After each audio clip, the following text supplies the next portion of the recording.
Bro, this thing cannot be 5 minutes.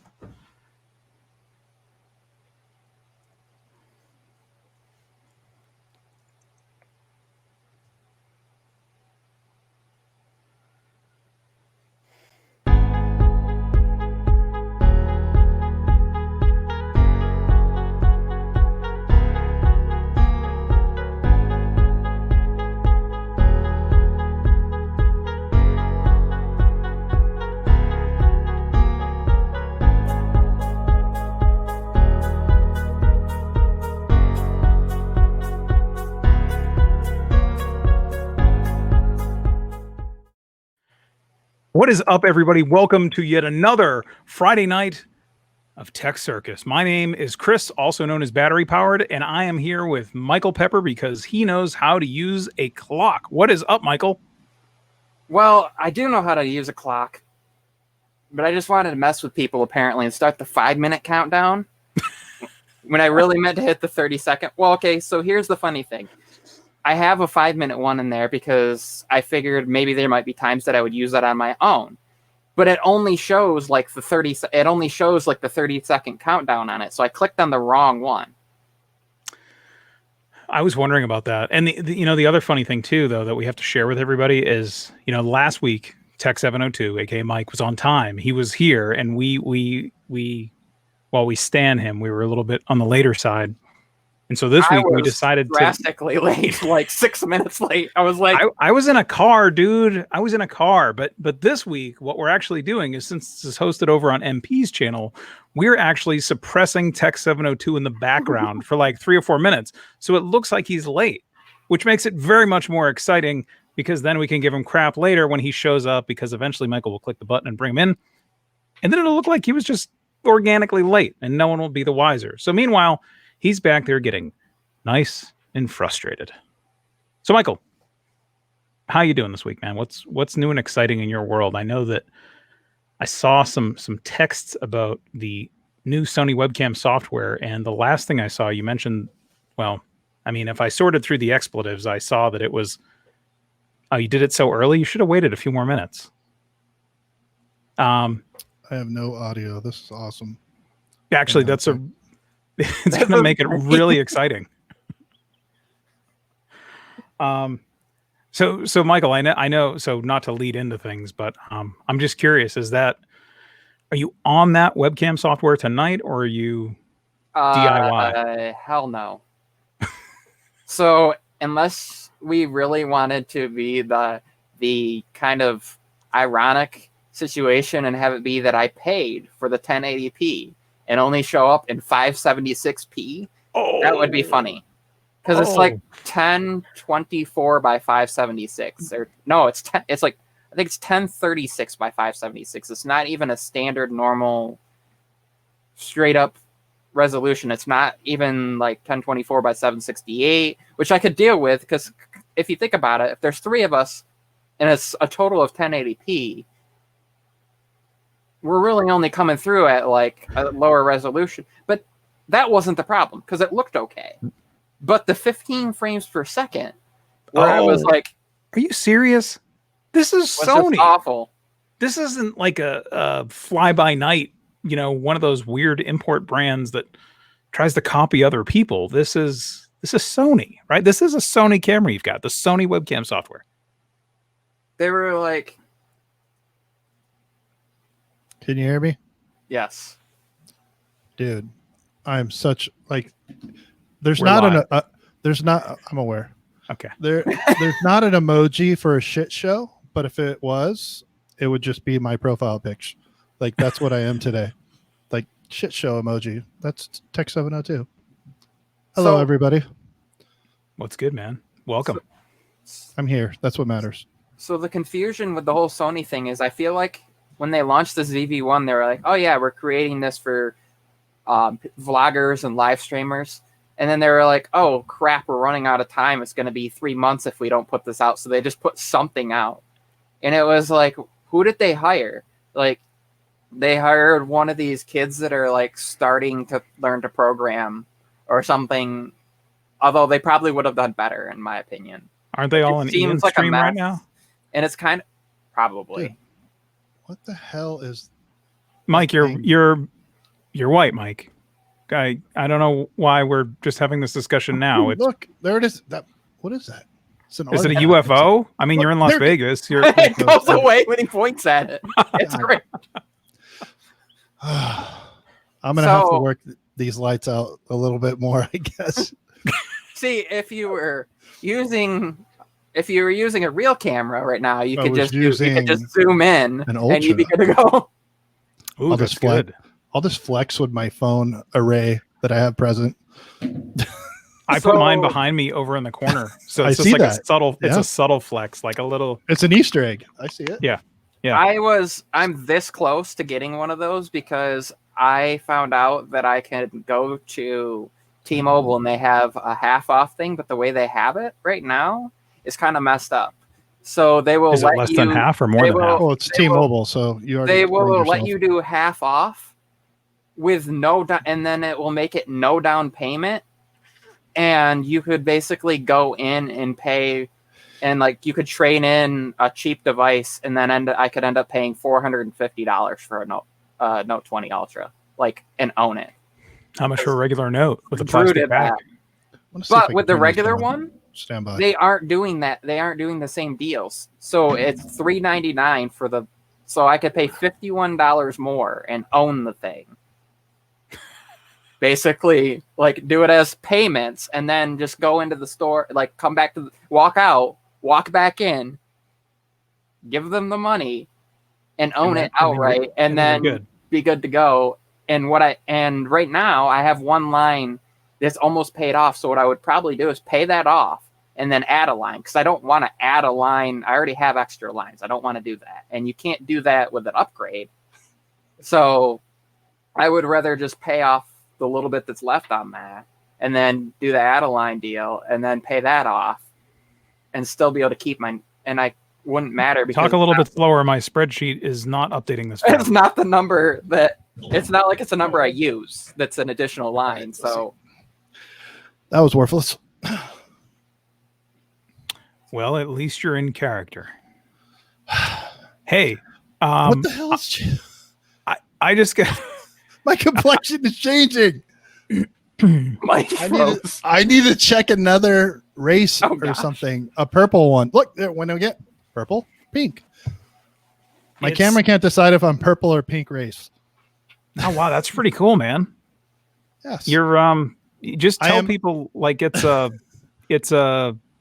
some piece of technology that Mike has. It's I going am to change all- color dynamically throughout the show. Yeah, it's special. It's like instead of beauty mode, it's an erection mode. You're all shades of erections. That's awkward. Buildings. I think So he's talking about buildings. I think he's talking about the Louvre. Is really what it's the various states of construction for the Louvre. I don't want to distract from the main things though. I need to go back. I need to pay some homage to some folks. I see we have Drew Lips here, and it is making me twitch. I can't click this because I'm not driving this week, but I just got to run through chat real quick. I mean, we've got Drew Lips. What's up, man? Good to see you. Tech Lovin' Mama, the video producer of the week. Tech Lovin' Mama, great to see you. And if you want to hop on, you know that you have a free pass. So come on in. Michael Pepper Tech, great, Mike. I will send you a DM for the link if you want to join Michael Pepper Tech. Contractors POV. Man, that guy has been gone for a minute. He's been really, really quiet this week on Twitter. Oh, that's right. I've got Fold 2 muted. So that's why I haven't heard from Gary. Good to see you, man. Tech for your needs. What's good? Tech702, and apologies as always. Hi, guys. Sorry, I'm a mess. Mike, we call that Monday.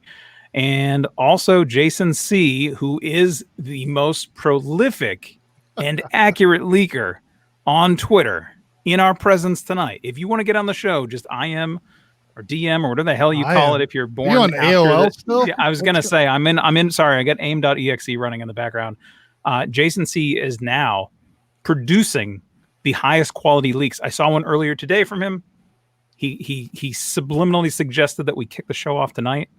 And now we're here. So it's 100%.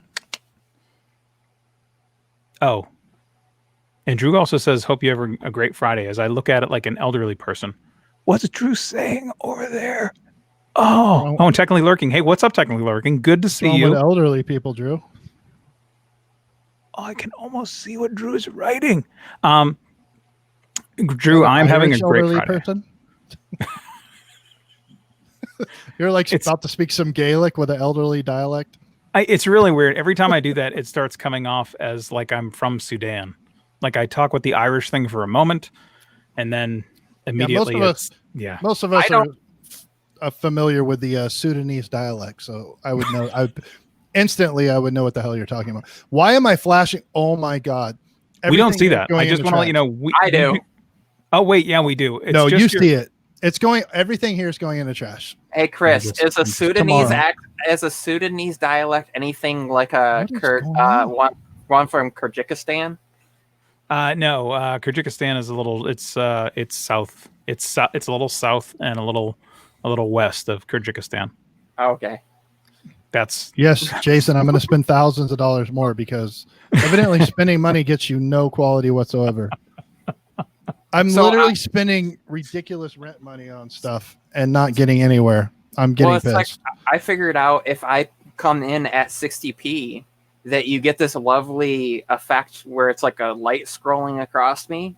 But if I come in at 30p, apparently the light sync from the LED lights from these is not messed with then, so it doesn't get that weird. Because otherwise you just get this line of scrolling across me. How is it like possible that my TV from the 1950s or something?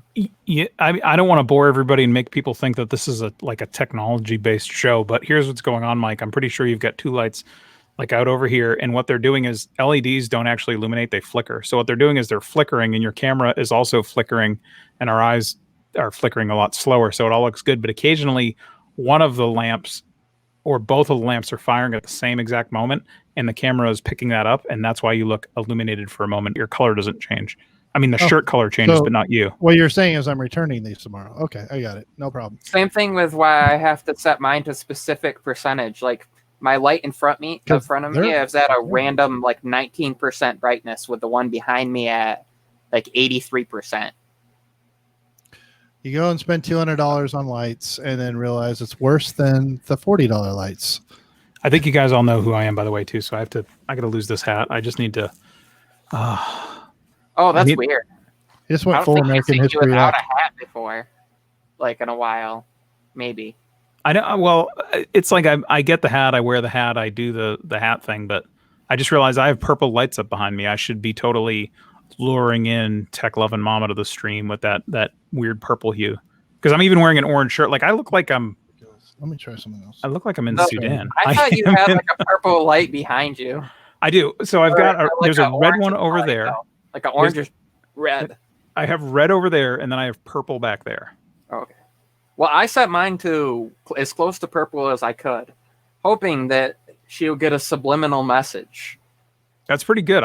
Originally I thought you were doing a Kotex ad, so now it makes sense to me. You're luring her. It's a violet though. She likes that dark purple. You've got to go to the deeper purple, but I don't want you to do it right now because you'll end up like Mike, who is actually. This is really funny. He did tell us the next show. I've never seen that movie, by the way. Well, it's a band, so there's that. But there is a band. Oh, this is good, Mike. That is great. Deep Blue. It was Deep Blue. I actually love Mike's sound quality right now. This is. Oh, that's good. That's good. Hey, I noticed something. Speaking of clout chasing people, Tech Love and Mama, that's no excuse. I was in here. By the way, wait, you have to throw up Jason's thing. I think you already did that, but I appreciate that he's highlighting the fact that I'm the star in the hunt for Red October. That's right. I watched that movie, I think, when I was 8 years old. This is the last time I've seen it, like 98. Same, I think. Tech Love Mama does not actually have a really good excuse, though, because I was just driving now. The only reason why I jumped out of the stream and did this whole thing is because I realized if I muted Michael while I was actually using the facilities, there would be awkward video moments. And if I muted the video, then it would be awkward audio moments. I had to make a choice. So astronaut diapers and cameras for the win. And Tech702 is back with his transparent lizard skein. What's up, dude? Well, it's not as bad. So what I did is these are two tones. So there's a yellow subset and a white subset. I just completely turned off yellow in case the frame rate on the yellow is what's triggering the color differentiation, just as an experiment. Well, So we're Gary running- he's even we're saying running- Gary says you need to change the freaking. I was like, I'm. So we're running 5,000 Kelvin right now. Pure white. That's a lot of Kelvins, yeah, that's and they're all white. I am But let's see if it fixes it. I'm at 3600K here. And by the way, the Aperture MC is actually the best. It's the best light I've used ever. I could do the whole thing like this. But anyways, It's the best Do I light need to ever. buy that? yeah, I bought it. I know. I'm the. It's like Should the I Deity order it? D4 mic. Should I Like- order it on my Note Ultra, on my Pixel 4a, or on my iPhone 11 Pro Max? If you had an iPhone 12, I would suggest you order I'm it like on that. Max Weinberg now, except I actually pay for stuff. I think he might too. He just doesn't know it. Like, He has his When he- dad's. No, I don't think they know. 18. There's no way. So let's talk about the Pixel 4a, and I know you've been talking about a little bit how you were kind of disappointed, like you were expecting a little bit better with the cameras a little. Well, So let's temper that a little bit. So I've had every Pixel since the 2, and the 2 XL was dope, except it had that jacked up screen. The color was really weird, and so the saturation was off on the 2 XL.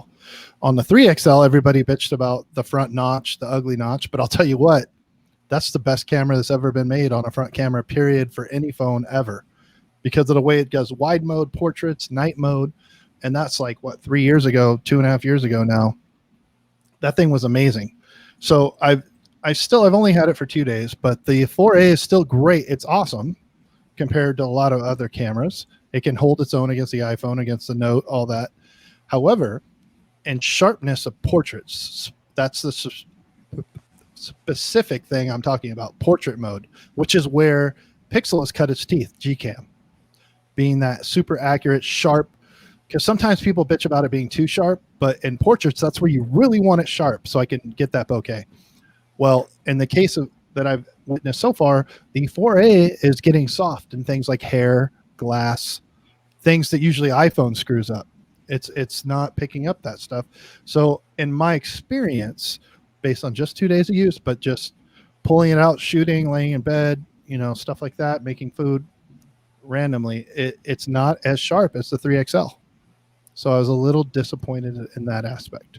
Now the rest of the package, and the fact that it was $350, it's amazing.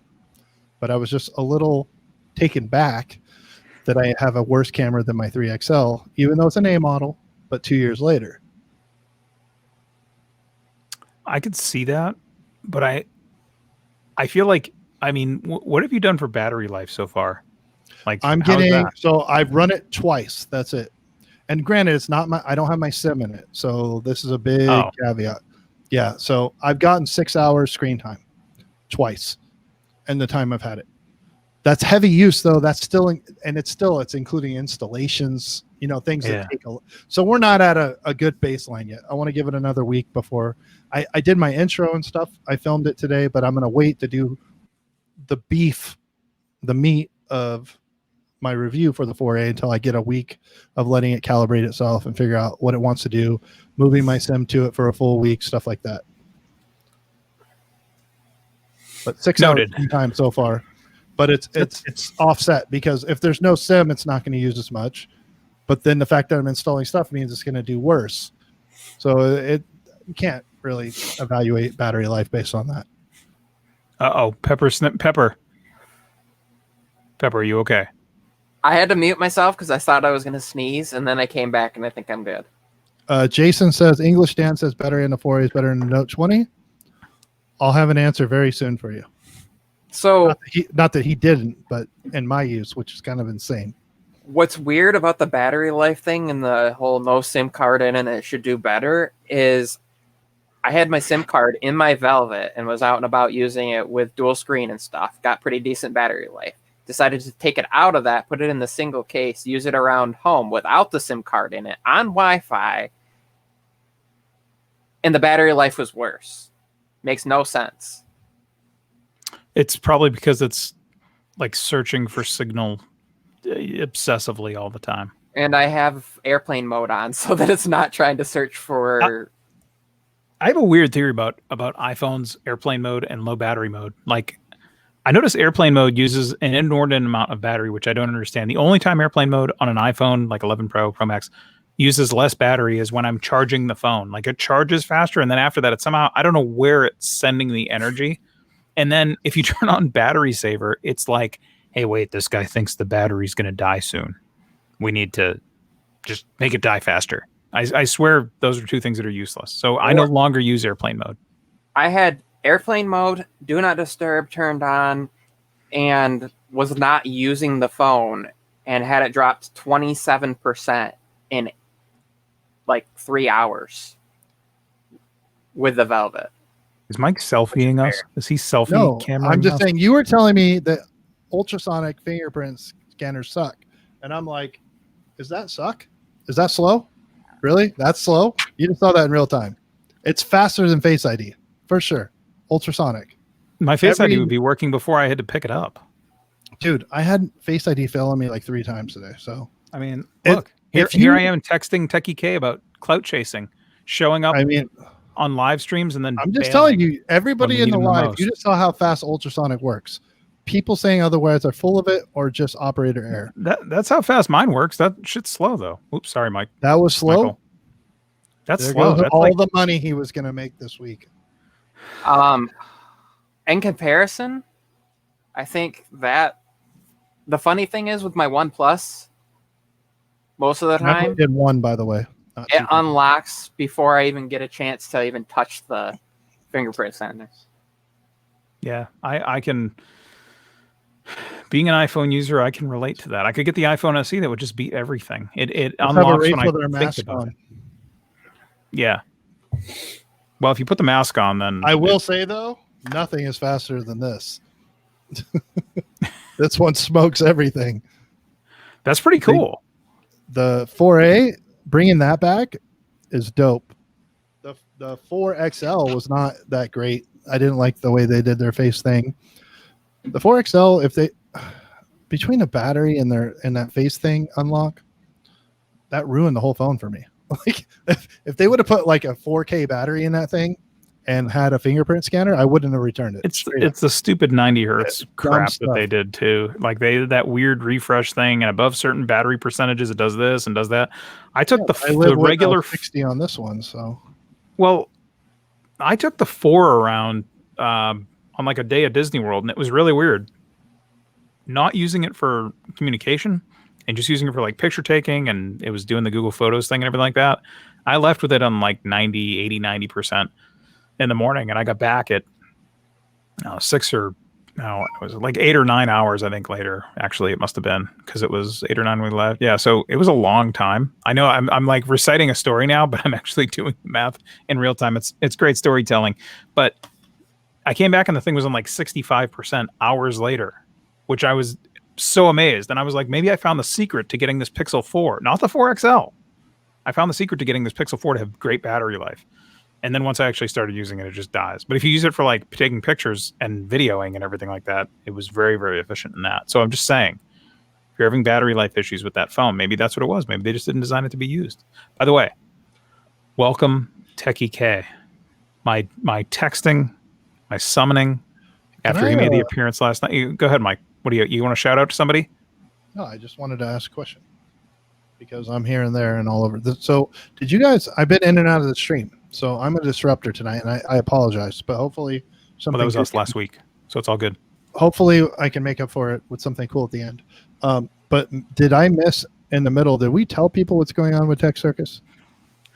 No, I think it's because we were still in discussion to try and figure it out. Okay. I didn't know where we were going with that, and if we just wanted to cluster F this whole thing. I did tell Jason C that his leak today would be very much a surprise. No, Chris and I were talking about Sony's craptastic software that they did today. That's all. That's what we decided. Are you using that right now? Because I missed it. If you are, no, okay. That was a big hell no. Like they come out with these wonderful cameras, but then they just completely screw up the software. I feel like their menu's kind of like that though too. Like I wish I could change the menu. I know you can set up custom menu and you can do some things like that, and there's the custom button that you can set, but I feel like I shouldn't have to go through every menu to change certain things. Yeah. Like to go from 4K to 1080p, I can do that, but then your options of focus modes change, which are in a completely separate area. And then if you change it back, then you got to go and change it again because it doesn't just change back to what you had it at before. Like the face tracking only works in certain modes. So I can have face tracking on in the one mode, switch to a mode where it doesn't work. But when I switch it back, then I got to go turn it back on because it doesn't go, oh, you wanted that to work that way before, so we're going to turn it. And there's no, I don't think there's a way I can set a preset that sets all those in, and I can just go hit one thing and have it set to 4K 30 face tracking and all that in one preset. But I guess I'm just asking too much because it is, after all, just a camera, not what our phones do where you can hack. I guess I could hack the software and make something work, but Hacking is not a term to be used lightly. Okay. I know Canon has their what is it called? Candlelight software, I think is what it's called, where you can create the custom version of their firmware for their cameras to be able to do some things that you couldn't normally do. Or Lantern. I'm just remembering that it's your channel, and I'm not gonna. Things that I don't normally do. Just go for it. I already ruined this whole video because it's fine. Go for it. I was a selfish ass and just did what I felt like doing. So I'm sorry, Pepper. Go for it. It's okay. Once you actually get paid for videos, this will have to be blacklisted. No. Now the moment's gone. If I talk about butt stuff, it's no no longer, Tech Circus. Who cares? Who cares if Tech Circus makes money? It's not like it matters anyway, because I think they would just auto not market for monetization if you do something in a video. Tech Circus is what we give the people. Hey, wait a second. I just have to. I'm very distracted. Jason C has said twice in the chat Walmart. I'm not sure if you're sponsored or that is your employer, but you frequenting Walmart a lot is great, because I just want to let you know I frequent Walmart a lot also, and it is flu shot season. Like, get in now while the lines are low, because with COVID and all this crap, everyone is going to be rushing to get their flu shots.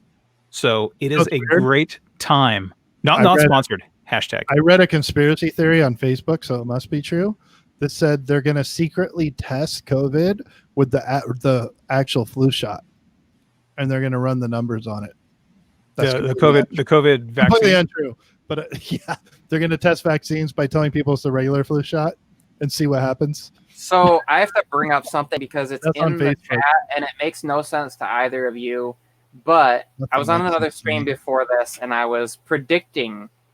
So Drew Lips used his S20 Ultra to live stream tonight. Does he know you're using his name or likeness? Yes. Note? Did you ask permission? Drew, get your lawyer on the line. I told him I could predict what his battery life would be like at about 20 hours. And I said, he started with 80. And I said, you'll be lucky if you're at about 20% when you're done. He said after 2 hours, ended at 19%. I was pretty much dead on with the prediction. I will tell you this about that. I've had 3 Note 10 Pluses. I went through 3 of them for different reasons. All 3 of them, I was able to obtain battery time that no one else seems to be able to get. And I use my phone a lot. Like the chats we have, I have 5 group chats. I have all my socials. So I think I need to do a video on how I get crazy time. Now I still have to test this one. Haven't done a 5G one. But for the regular Note 10 Plus, I was getting 2 to 4 hours more than most other users, even tech people. So if I find myself getting much better battery than I've seen other people reporting, because I have seen that thing where people are saying, it's more like not even close to the Pro Max. It's more of a Pixel 4a, more of a, iPhone 11 type battery. If that's the case, then I will make a battery video because I've had very good luck and I know the settings in and out. If you could make a video showing like your screen on time with like usage, like what, you using the phone for that full time, but make it a real time video, that would be pretty good. Just stream for 11 hours straight. I was getting 10 hours plus every day. Every day, 10 hours plus on, and my phone never goes in my pocket unless I'm on a 911 call at work or like training at work. I'm otherwise on my phone. At home, I'm otherwise on my phone because my wife complains about it constantly. But it's just everything. Mike works at Wendy's, for those who don't know. Yes, screw your square hamburger. My people need me. I'm out. There's another call. I've got the scanner up. I'm jumping out. I'm out of this drive-through right now. Well, that prediction was based on when I used my 11 Pro Max and did a live stream, and it was a 2.5-hour live stream, and it killed about 50% of the battery. So I figured it would be a very similar with the Note 20 if it was close to what a Note 10 Plus would get. So because I was getting similar numbers with my Note 10 Plus, maybe an hour or so less than my iPhone, but depending on what you did. I will say 11. Make a wish. You're almost at 6:30 at night at 111. This screen though, I've missed this, the AMOLED, and right now I have it at 1440, and I prefer 1440/60. I know everybody goes back and forth. They should have both, and I don't care. I will take the 1440. I'm that weirdo. Some people are colorblind. Like I'm resolution. That's my thing. 1440 is the jam. I'll take it at 60 over the 120 at a slower resolution or a lower. If it's just a straight up 1920 by 1080 compared to 2560 by 1440, going from 60 hertz to 120, like if you up the resolution and the frame rate, we've done this before, it's 3.77 times as much. But it doesn't change like that. It goes from a non-standard, it's a full HD plus, to a elongated 1440. So it's about 4 times the number of pixels every second that are being pushed. So they're not going to do that because battery life would be outrageous. By the way, the phone's not that big. It fits in a hand. That's the Note. Isn't it the same? 20? It's about the same size as the Note 10 Plus, isn't it? It feels exactly the same. It may not be exactly. It's like a 1/10 of an inch diagonal bigger. Like that's it. It's in my hand, just like the Note 10 Plus. It's awesome. I'm loving it. I'm going to make another wake up to it on my pillow video, like I did with the MacBook. It's that nice. Chris, do you open yours yet? No. I like to wait. You're still deciding. Yeah. You know what's funny? I don't get my accessories for like 2 weeks. Where did you pick it up? So I pre-ordered, and then I was because I did it through the Verizon and not unlocked. I was able to go pick it up at the store.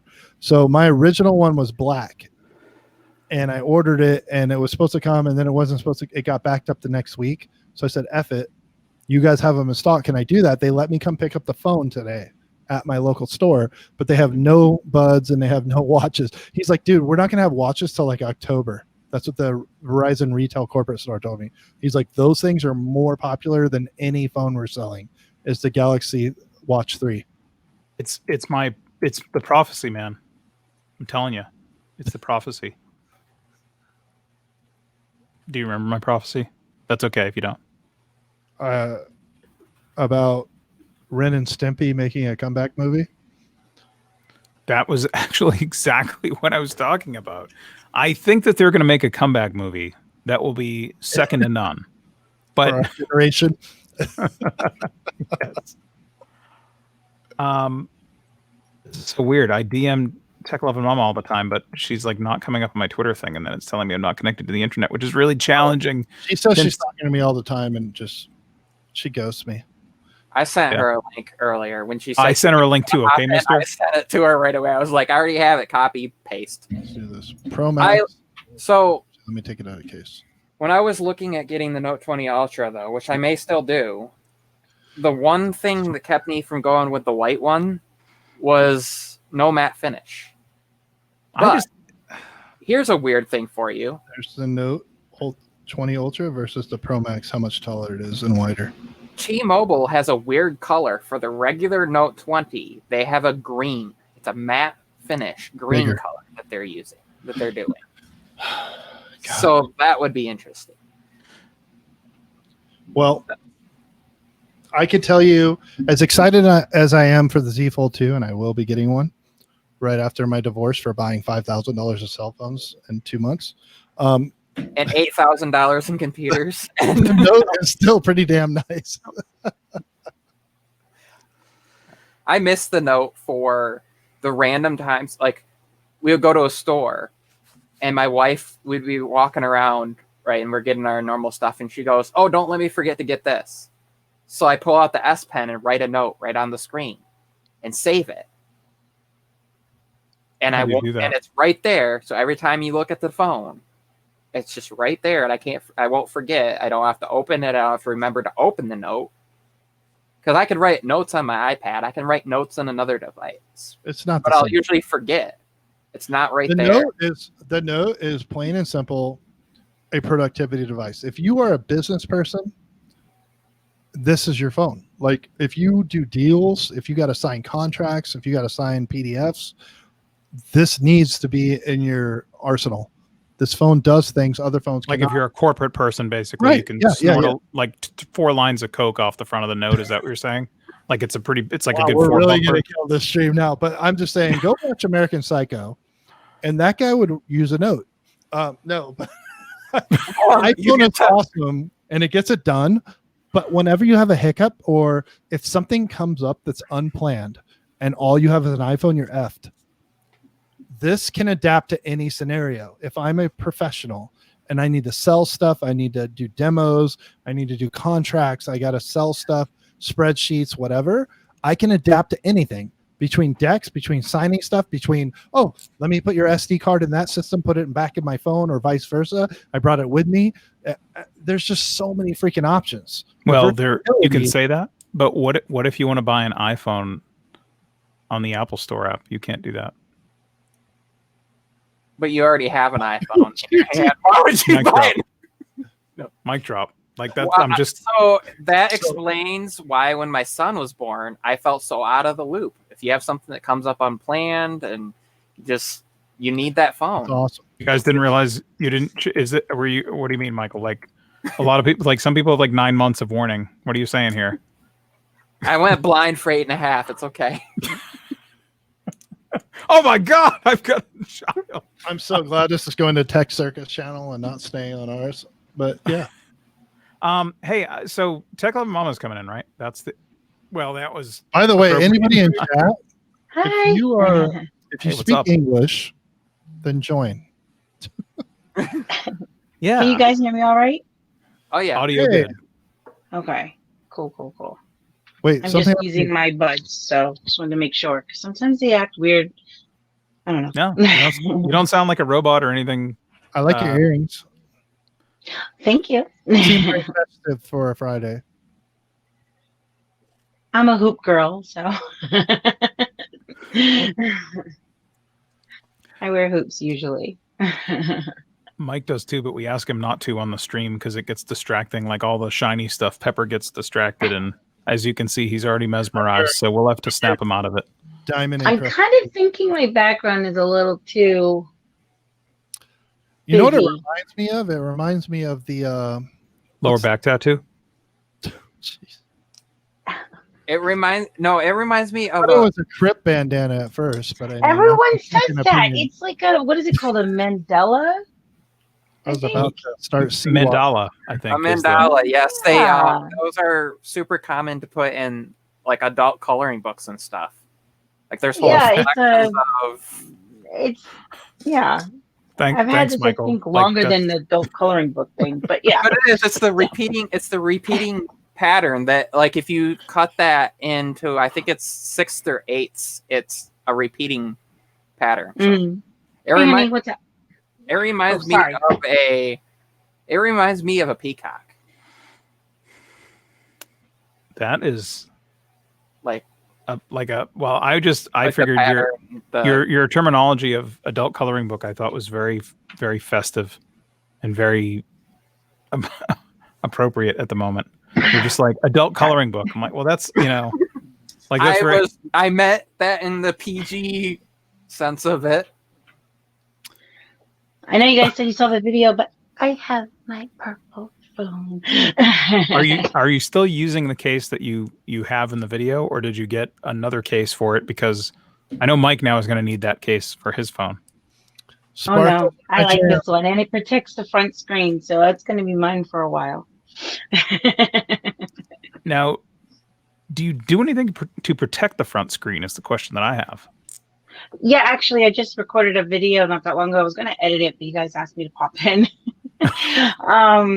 Wait, you don't have to spoil it. We can wait. I don't care. I just put on. I do the film type. I don't like tempered glass. But the one it was like a 2-pack, so you get 2 for the front and then 2 for the big O camera module. But this case has a really nice bumper around it, so it's. But I didn't want to take the phone out and about because I need protection. I'm like, I want this to last me like a year or 2, so I need protection. But this is the first time I found a dark purple with sparkles, not the kind that moves around, because I could always find dark purple, like the glitter that moves around. This is the first time I found one that actually is all over the case like this, and I'm happy. It's usually pink, and I'm not a pink girl, even though I am wearing a tie-dye color with pink, but still.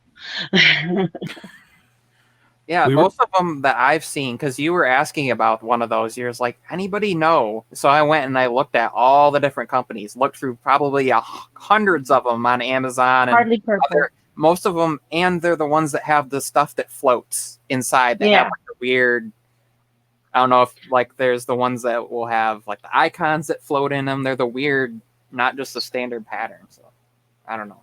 Use a little. Do they assume that like no women buy phones or something? Like what is there? Or Jeremy buys. You think no women are buying Jeremy, Mike? Is that what you're saying? Sorry, Jeremy needs more women to buy him. That's what I hear. That's a rumor, Ripple. I see how it is. the second I get busy, my kid wants to bother me. Of course, that's the name of the game. It's always how the case is. Mike actually has the room that he's in right now looks like an apartment in Europe with like 8 padlocks and different sliding latches on it, and they usually break by the end of the show. I have no idea how freaking accurate that actually is. I actually resorted to physical barricades. My kids learn how to put that little tiny screwdriver in the door and unlock the bedroom door. So I stacked. So they get out all the time. Oh wait, sorry. Different thing. I had to go 3. So the formula is, for those of you that have toddlers at home and you want to keep them out of a room, here's the formula. You got to stack 3 times their body weight combined in the door. So they're about 35 pounds each. So I put 100 pounds at that door. If they breach it, they earned it. Oh gosh. That's the way I look at it. I would have things that would make noise. So if they breached the gate, the second layer was something that, the first layer was noise. The second layer, was not as much. So I would know and I would have time to run over. My 2-year-old son, we got a baby gate that we put up, and it's one of those where you have to slide the thing at the bottom of underneath the gate and at the top. So it's like a dual. He figured out how to get out of it in like 2 days. Oh, so I was like, oh, great. So I had to, but not by opening it, by running into it, and it would push through. So I had to tighten it up to the point where you just can't push through it. And now it's good to go. Oh, fun days. My youngest is 10 now. For fun days. That's what I get for having a kid that's equally, or if not more, intelligent than I am, and regretting it. Well, I know with technology-wise, I don't know if you guys use certain tech besides, baby monitors, to help with your kids or toddlers. When we first moved here, my youngest was 2, and he was used to being at Nana and Grandpa's because we lived with them for about closing on the house. It was supposed to be less, but you know how, I don't know if you guys know how owning a house, sometimes hiccups happen. Anyways, so he's used to being more country where he could just walk outside and there's no roads really and play and everything. So when we moved here, he would literally just be outside. I'd be going all over the house, freaking out, can't find my toddler. And he'd be outside playing in his water table, being quiet, just playing outside. And I'm just like, oh, okay, so that's a problem. So I bought those little, you know how you get the doorbell? Yep. The like cheap doorbells. Yeah, a little thing that like the thing that goes on the top of the door, or like the thing that goes around the hanger. The top of the door, but I got the one that had several different sounds. I got the one that made like the really loud, like kind of sound. Yep. And I put those on the door, and the first time he tried to do it and went off, it freaked him out so bad. He was like, no, never touching the door again. And when he would forget after a while, it would do it again. And so that helped him so much with a toddler trying to walk outside without anyone knowing. Yeah, escapism is not a good thing. That's what we did to Mike last week in the stream. We we escaped on him on the first few minutes. So I think from your perspective, and I'm not speaking to the other gentleman here with a phone that's a Note 20. I think it's safe to say that you're going to be keeping the Note 20 Ultra. Is that a correct assumption? Like you're in love with it. I mean, you've had now 48 hours with it or so. Are you like the biggest fan of it I'm gonna ever? keep it. I do like it. I am going to keep it. It's a lot like the Note 10 Plus, and I do love the Note 10 Plus. The only reason why I actually decided to upgrade was because my son, not really his fault of his own, broke his Note 9, which is my old Note 9, and he needs a phone. I remember starting. That. Yeah, the school's like 25 minutes away, and if he wants to do after school activities, there's really no phone for him. So he needs a phone. He likes to draw. He likes to do his own cartoon type stuff, things like that. So as much as he would be fine with a, because he does have like a little cheap Motorola, and he's going crazy because he's not used to having something a lot slower, a lot less features. He misses a lot of the Samsung features that he loves, and the S Pen. So I figured I saw a good deal on the Note 20 Ultra, which is pretty much the same price as the Note 10 Plus through the carrier. So I went for the Ultra. There's the only reason why I went for it. I had no plans at all. I love my Note 10 Plus, but when he broke the phone, which is complete bummer, it literally looks like a brand new mint condition Note 9. Wow.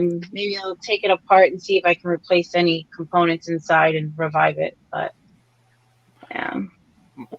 Well, you do like to do like a different style of videos. I know that you mentioned it before. Like you're like, I'm not always doing the review thing. I like to like replace batteries and stuff. And I want to do that type of stuff. It's just trying to figure out how I want to record it and have the space to do it. Yeah. I will be recording. So Christmas time, I'm all about buying used and reusing. I like reviving old tech or keeping alive tech as much as possible, and also saving money. Even if I have the money, I like saving money.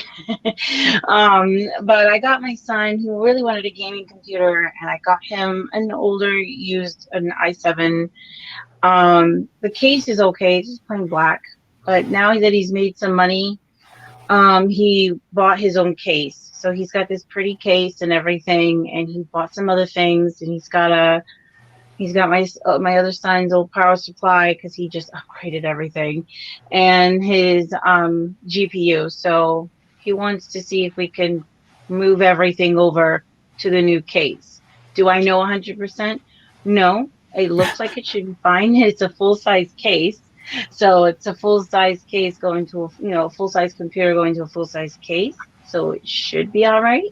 So I thought I would record the process just to show, like, if other people are trying to do the same, like these are like the trial and errors you're gonna go through, in a sense of, like, oh, here's a basic looking PC that can play almost any game.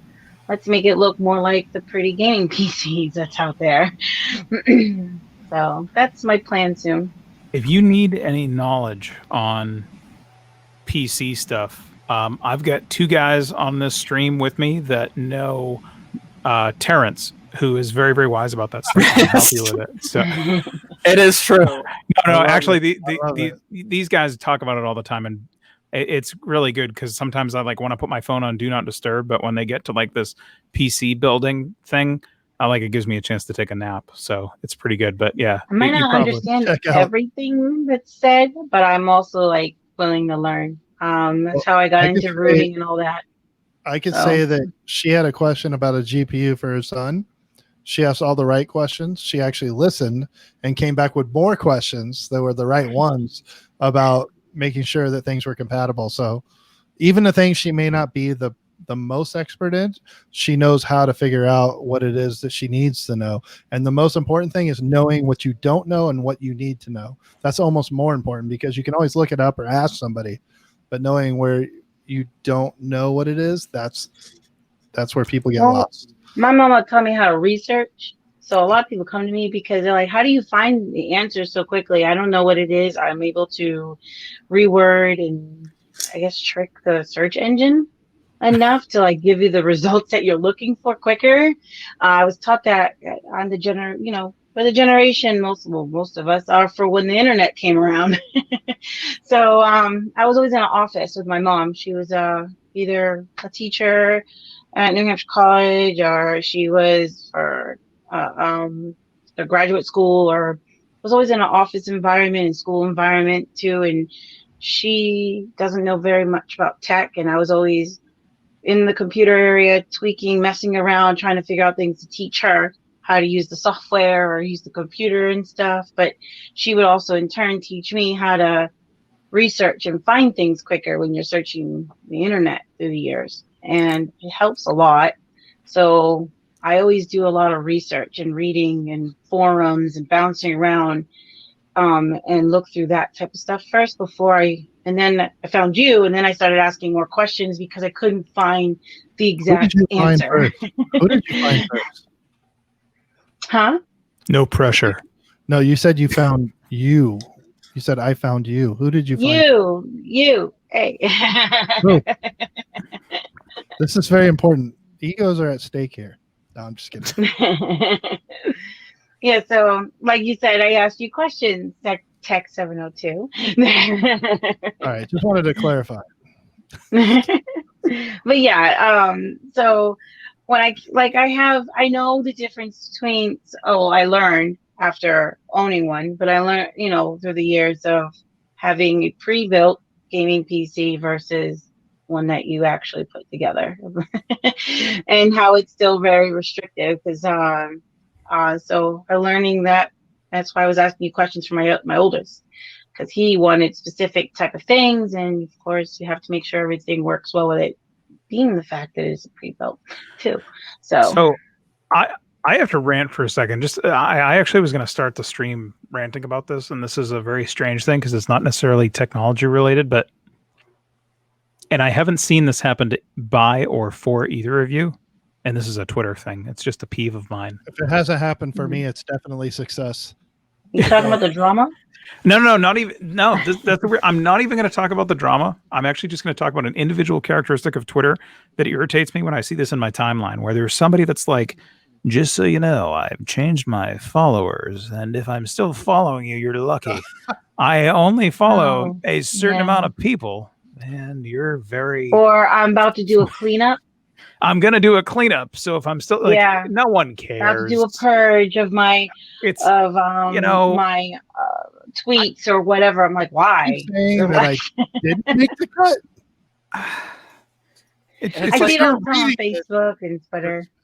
It hurts my brain to see this stuff, and it's just like I know it's like Twitter is, I don't know. It's like although I did do that once on Facebook. But it was directed at one girl, and I wanted her to see it. I wanted her to know. But if you delete her, how does she see it? Oh, because of friends. Yes. Oh, well, that's different. Facebook's good for that. I know plenty of people that do that. Married her. Pettiness. I get it done. You will know when I'm being petty. You will suffer my retribution. But I see it all the time on Twitter too, or like it's time to do a Twitter cleanse and stuff, and I'm like, is that because you're trying to tell someone that you're about to delete them without saying who it is? Is there a restraining order involved with this, or? I that's the whole thing of it to me. Like years ago, back in the old times with like internet forums, it was always funny to me. I ran a couple way back when, and it was funny watching people post. They would have that like "I'm leaving" post, and like there'd be so many people that would show up like, "Oh man, sorry to see you go," blah blah blah blah. And by like 78 posts in of this attention whoring, they would eventually be like, "Cool, man, all right," and then they just keep posting as normal. But it was like, what the hell? This Twitter, I don't know why. Like I just saw 3 of those things go by today, and I follow a fair amount of people. I've but seen it's it just the like, past couple of days the most, especially after the drama that happened.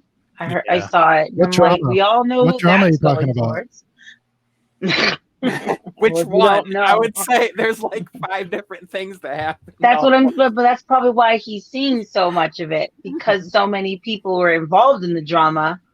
Everyone's posting that, time to do a cleanse. Feels so Dude, good Big to do a John. Twitter cleanse. Big John says the red shirt guys. Are you serious? Sure. How did this Oh my happen? God. You know what's funny, Big John? I just filmed 6 intros to videos, and I changed my shirt each time to make sure you can't tell, right? Even though it's me. And I went through every color shirt, and this is the one I ended up with no. This is just messed up. I hate being this in line with these idiots. But And I just grabbed one off from a hanger, like literally randomly just reached in and grabbed one and was I like, just grabbed this one out of is it. Michael's hamper. So. And As I'm long just as this is tie-dye. not a white shirt, I'm good to I'm go. going to change my shirt. Hold on. I'm out of here. This is ridiculous. I can't tolerate this anymore. I quit. Patreon subscribers get to see Mike change his shirt now. Only fans. Yeah, Jeremy Judkins Red shirt, will be only soaking fans. me with a super soaker of baby oil. Sorry, Jeremy. Yeah, don't assume that he would use baby oil, you weirdo. Gosh. So yeah, that was really like Is it going to be like olive oil or something, a little bit more natural? I think for that golden bronze, but with olive oil, Chris, no, I got it. He can borrow my Suave body wash. and for those watching that don't get that, I did a video, not realizing over my shoulder the whole entire time was this Suave bottle sitting there. So now it's an inside joke of like I should intentionally play this into videos and see if people notice. I know someone that does it on a page I follow on Facebook. She takes pictures to show her progress with stuff, and she's got this ginormous bottle of Dove. No, not Dove. The blue dish soap there. Dawn. And it's in her bedroom though, on the floor. And everyone's like, great picture, but what's up with the soap on the floor in the corner? So she's already posted maybe like 50 times in the past few months, and it's there, but different spots. So people always go looking for it. It's hilarious. Years ago, people used to like send me photos, and they would totally like they'd send me a photo, and then I'd zoom into the thing in the corner. I'm like, "What's that thing on your shelf? What's this?" And then my friends, over time, I'm not dating myself, but like before we had phones that would take cameras, phones that would take pictures, and phones with cameras on them. And then as that progressed, my friends would start sending me photos of like intentional Easter eggs, and then they began sending them with offensive things in the background, and then I stopped asking, and a lesson was learned. But Mike, did you really leave, by the way? Is he changing into his bunny outfit? Probably. He's going to come back in like spandex or some weird thing like that weird latex suit that he always does for the private streams with you. This is going to be weird. All right. Well, it would be funny to green screen, like have your background not be a green screen and green screen suit yourself. Whatever. Maybe some people have done that stuff. Oh my gosh. That's creepy. Oh, the eyes have holes in them. It looks like it's folded. Get like me now. But look at the eyes, because the eyes are actually green with the green screen. They're like demonic. That's 3 little cats. It's very soulless. Yeah, that's pretty good.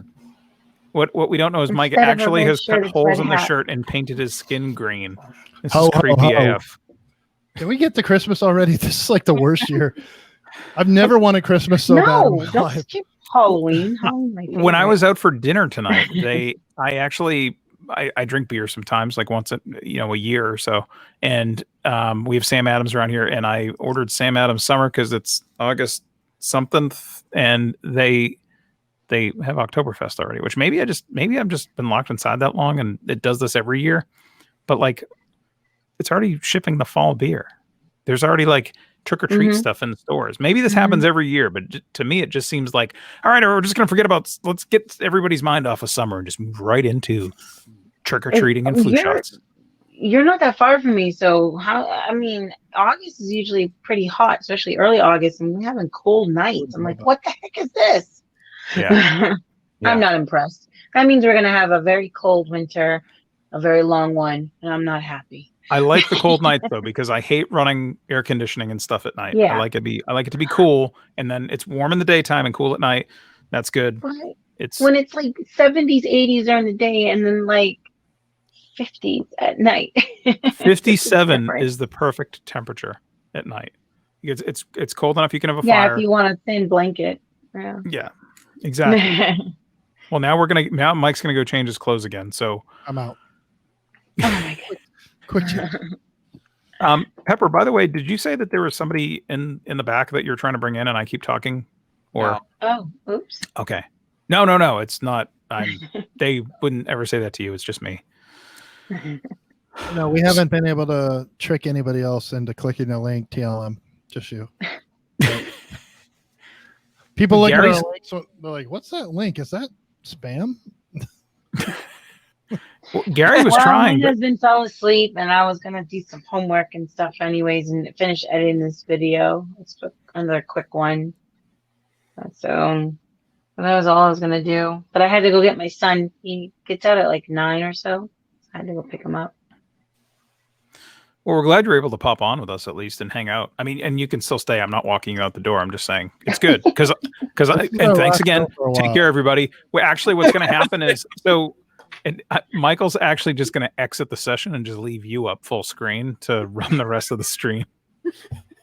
I like how Chris is trying to act like we're ending. God, I'm still laughing about that happening. He has no control over anything right now. The irony of it. I do. It's just not obvious. But yeah, I don't know that it's kind of weird. I don't know if it's in poor taste to talk about that event from last night or poor taste. That's my middle name. Well, that's what I meant. I don't know if you should bring it up or somebody else. Should. What event? What did I miss? You missed the best thing on the internet in 2020. Oh my god! As Mike comes apart, dude. What the hell? You're So I have a keyboard under my desk that fell, but it's still connected to my computer, and my toe pushed the button that took the video. Oh. See if we can do that. Hold on. Oh! Dude, I got like a wah-wah pedal for StreamYard. This is awesome. I can't figure out why we're not boosting subs like mad. So, dude, no, last night he evidently controls video. Last night I did a random, well, not really random. Last night I did a stream and tried to max out StreamYard and see what would happen. And surprisingly enough, everybody and their brother was trying to show up, like from 5-year-olds to. I thought that was a jam. Now, aren't we contractually obligated to have a 12-year-old on the stream? I think it's great to see like there's a lot. I mean, doing it again. I think it's impressive all the like the young talent that's out there. I think it's super cool, and it's important that they get the right support. It's just like not from me, because if I knew what I was doing, I'd be like more successful, whatever that term is. But it is amazing to see those kids with talent, or I should say young adults, I guess at this point, because they've obviously got more of a clue and they're more adapted to that than some of their. Bro, a 20-year-old is a young adult, a 12-year-old is a kid, dude. Let's keep it in line. We need TLM's judgment on this. What's going on? Sorry, I'm getting notifications like I'm busy. No, I know Mike is sending you filthy pictures. He does that to me the whole stream. It's very awkward. I don't know what to do. I'm like, is that a giraffe? And how did it get its neck like that? And then I'm like, oh. Pictures of his toe doing tricks. I don't know. The weirdest leather wallet I've ever seen. So, okay, what happened? So I was in the beginning of the stream for a tiny bit. Is that we're just the one yesterday? What's a kid versus a young adult? So Chris was saying all these young adults, and he's talking about teenagers. I'm like, no. 20-year-olds don't know shit. They're young adults. 13-year-olds. I have a young adult. He's 20. He doesn't. He's know the that. authoritarian. He doesn't know anything. That's why I asked her. But go ahead. Right. Feel free. You mean soon to be young adult? When does someone become a young adult? I'm 40 and I don't know anything, so there's no way a 12-year-old knows. Well, I guess you would say 18, so because they're legally, an adult, but at the same time, they're not fully cooked. That's what my mom always says. I will just say Joe Biden and Donald Trump are supposedly adults, and listen to either one of those dudes talk. You can. I'm not going political with it, but I'm just saying the people that control the nation, or potentially control the nation, speak that way with those kind of gaffes. But we're going to give 12. How about the people in Congress? How they don't even know how the internet works. Those are prime examples. How about the people in Congress that don't even know how the internet works when most of our world is internet based? It's scary. It's scary. But I'm just shocked to see and the wondering though, because my concern is are their parents okay with the fact that you have these kids that are 10, 11, 12 years old that technically shouldn't be on? Because, that is technically against the terms and services for every social media platform.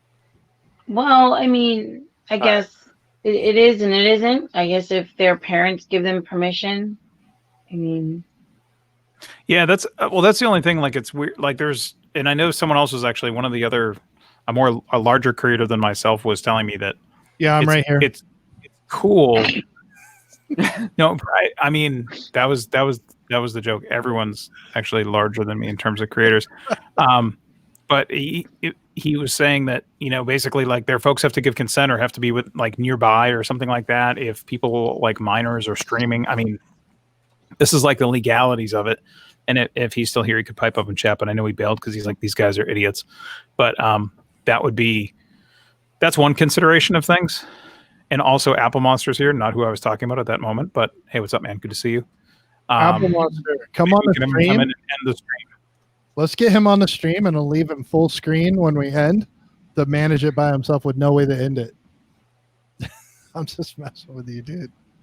Wow, I see a new name in the backdrop here. I don't think you don't know this name. I think I know it. What's up, man?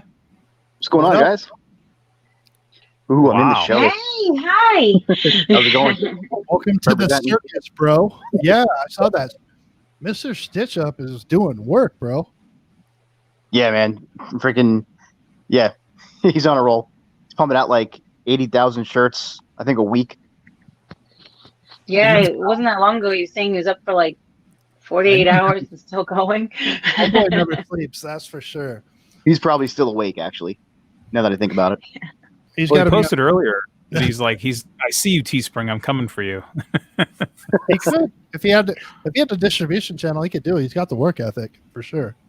Yeah, he does. Look at all of you in your fancy studios. Fancy, come on, bro. So for those of the audience that don't know, GravX is the computer PC case builder extraordinaire. That's his contribution. Go check out GravX on Twitter if you haven't seen it. The dude can build stuff. Magic. And I'm very envious.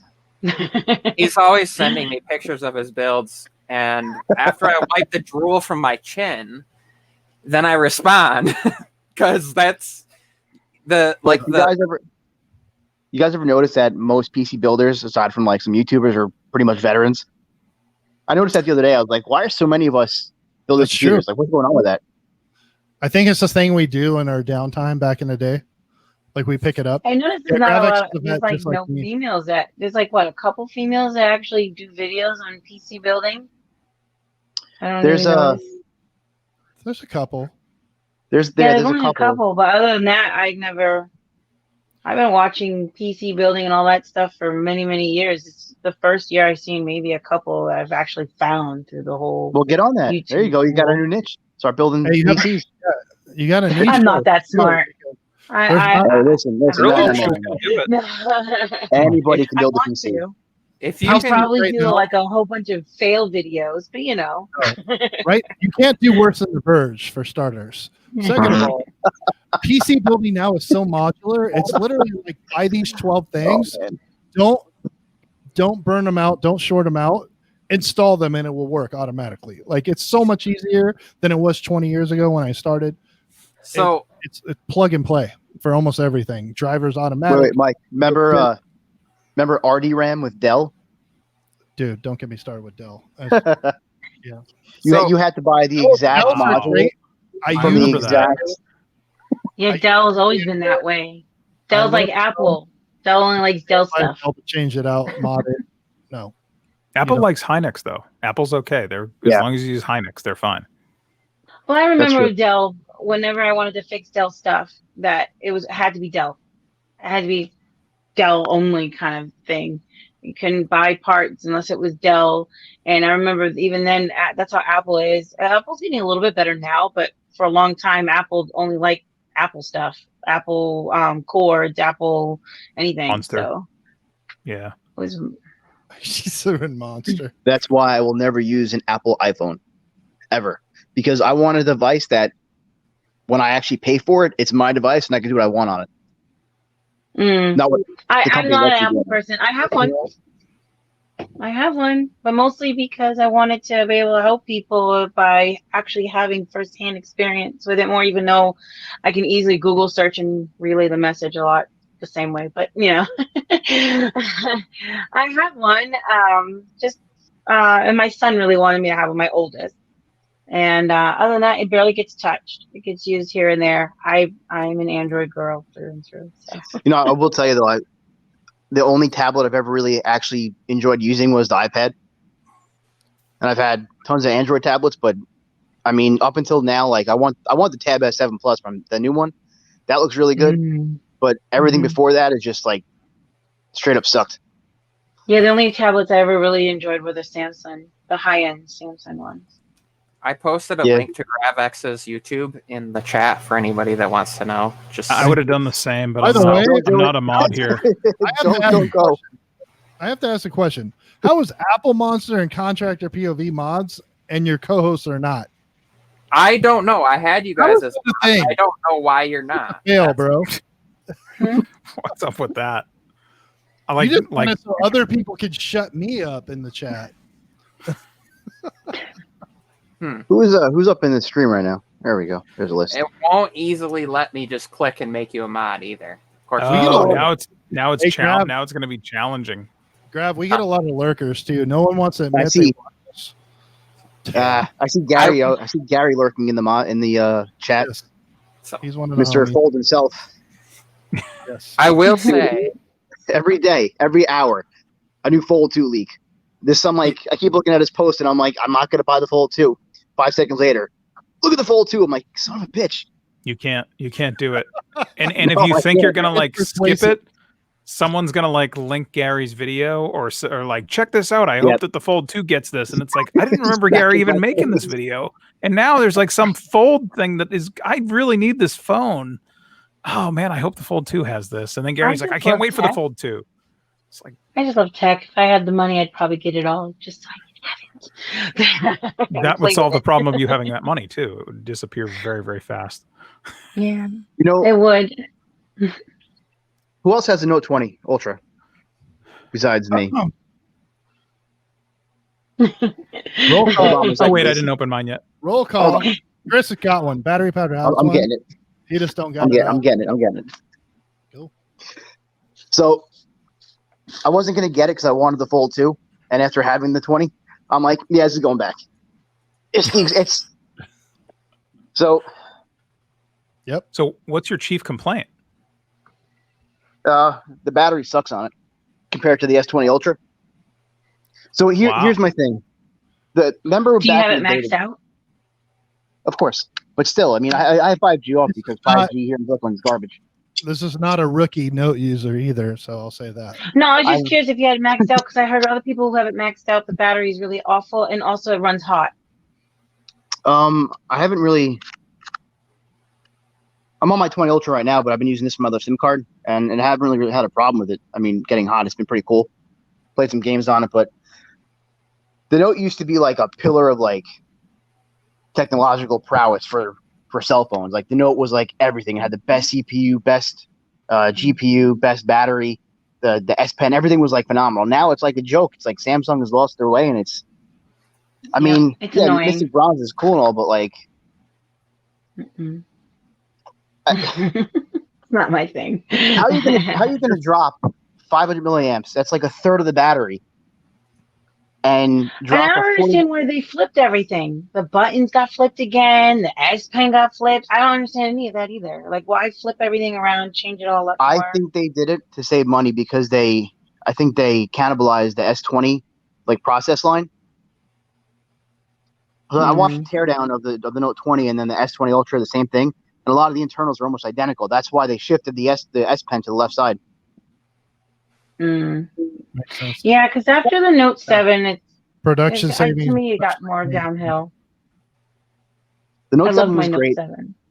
I still have one in my kept it for storage a unit, year. one of the original ones. I will not send it back. Samsung can eat a bag of, you know what? I only Awesome. sent it because I never break my phones. I never damage them. And I was having a really stressful day, and I accidentally left it, which I never do, on top of my car. I was getting distracted. It was a birthday party, and I had to go handle something. And I went to go put it down on top of the hood of the car. And then last moment, my husband's like, oh, we need this, we need that. I went to go leave. It fell off the car on the highway. Everything got crushed up. Then I got my money. But I had it for just over a year, and I kept it going. It was the original, too. I wasn't giving that puppy up. I love that phone. Dude, Samsung sent me letters for my Note 7 back for like almost a year after like the final few were like getting taken back. And I was like, no, I would just. It's a collector item. Yeah, I'm a rebel. Screw If them. it's still working, I'd probably kept it. I didn't update it because if you can't use it anymore, they locked it out. So if you update it, you can't use it. That's what I was wondering how you did that, because it was like they throttled it so it like won't charge or something anymore, and when it dies, it dies. Well, right? 50%. The last update it charges to 40%, so the battery will just like die after like 2 hours. But I didn't update it. You can actually you can flash it back to stock. See, they were smart. Well, they were smart but dumb at the same time. They erased the firmware from the internet. But you know the internet, you can't erase anything. It's always there. Right. So a little searching, you can flash it back to default firmware, but then you can never.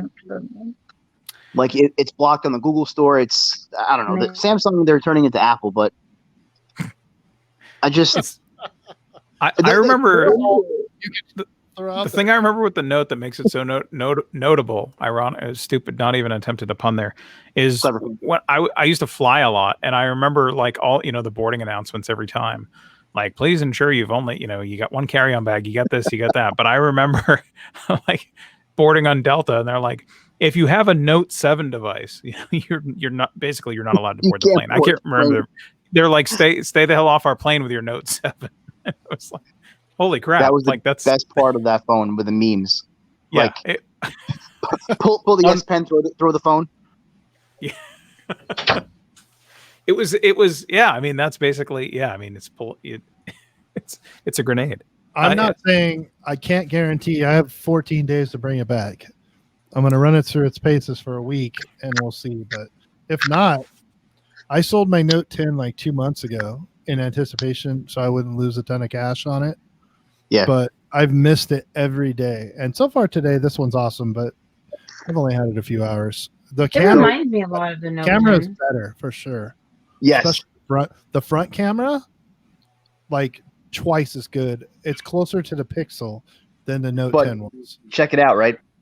The S20 Ultra had a 40 megapixel front camera, but the Note 20 Ultra has a 10 megapixel front camera. What the hell is up with that? Yeah. Well, the Pixel, anything You know, like why? Clear.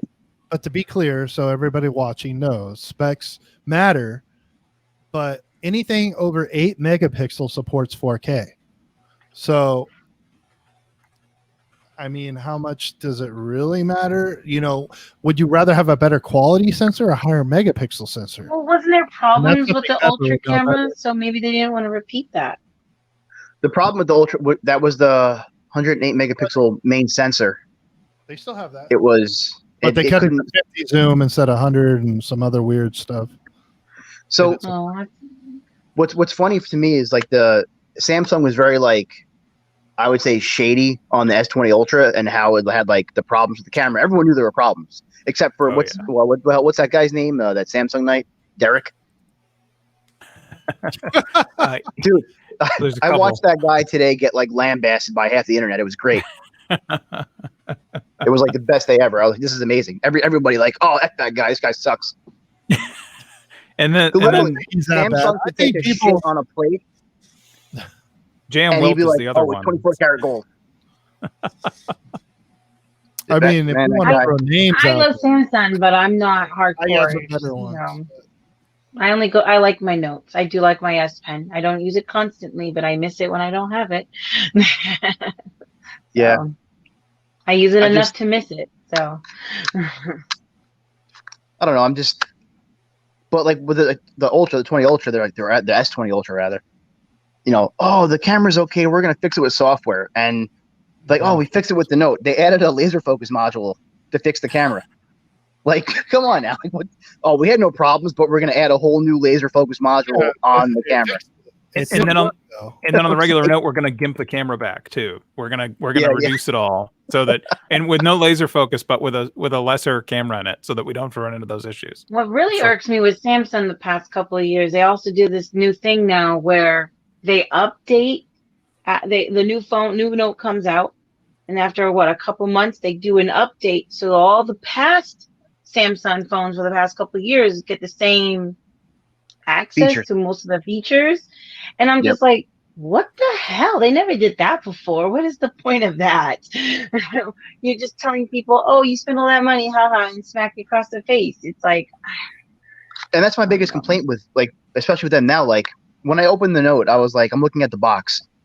First off, whatever the hell was on the screen when I got it, and I know you guys know what I'm talking about, that janky ass piece of shipping plastic. That's it. If it like, I'm like, oh, it's not a screen protector. Okay, great. Why is there a fingerprint cutout on this thing? What is that? Why? What the hell is that for? Either. Really? Just to tell you where it is, but when you turn it on, it tells you where it is. So it's because they use cheap materials, and this actually happened with the S10 series, I think it was. There were people unlocking other people's phones because the material is so cheap that it was holding the oils of your finger, so somebody else could go up and press, and it would transmit that. So somebody else could unlock your phone with your fingerprints. I saw like they took it from the trash or something? Because the ones that Samsung was putting on were so... No way. So, yay for security. So, I guess security. Okay. Yay. Thanks, you don't need. So, like, I'm debating, like, on doing more videos for YouTube anymore. I'm just like, I'm sick of all the crap, like all these, like, it's so much. Like the past like 5 days, the drama that I've seen on just Twitter alone from like YouTube stuff. I'm like, are we in like a sorority and like a fraternity fight going? Like, what's going on right now? You know? Yeah, it's bad. I'm just gonna listen to the people that say the best. If do it to have fun. Once it's not fun anymore, don't stop doing it. Here's what's going on. I'll tell you. You want it in a nutshell? You guys want the hard truth? I'm gonna give you the hard truth.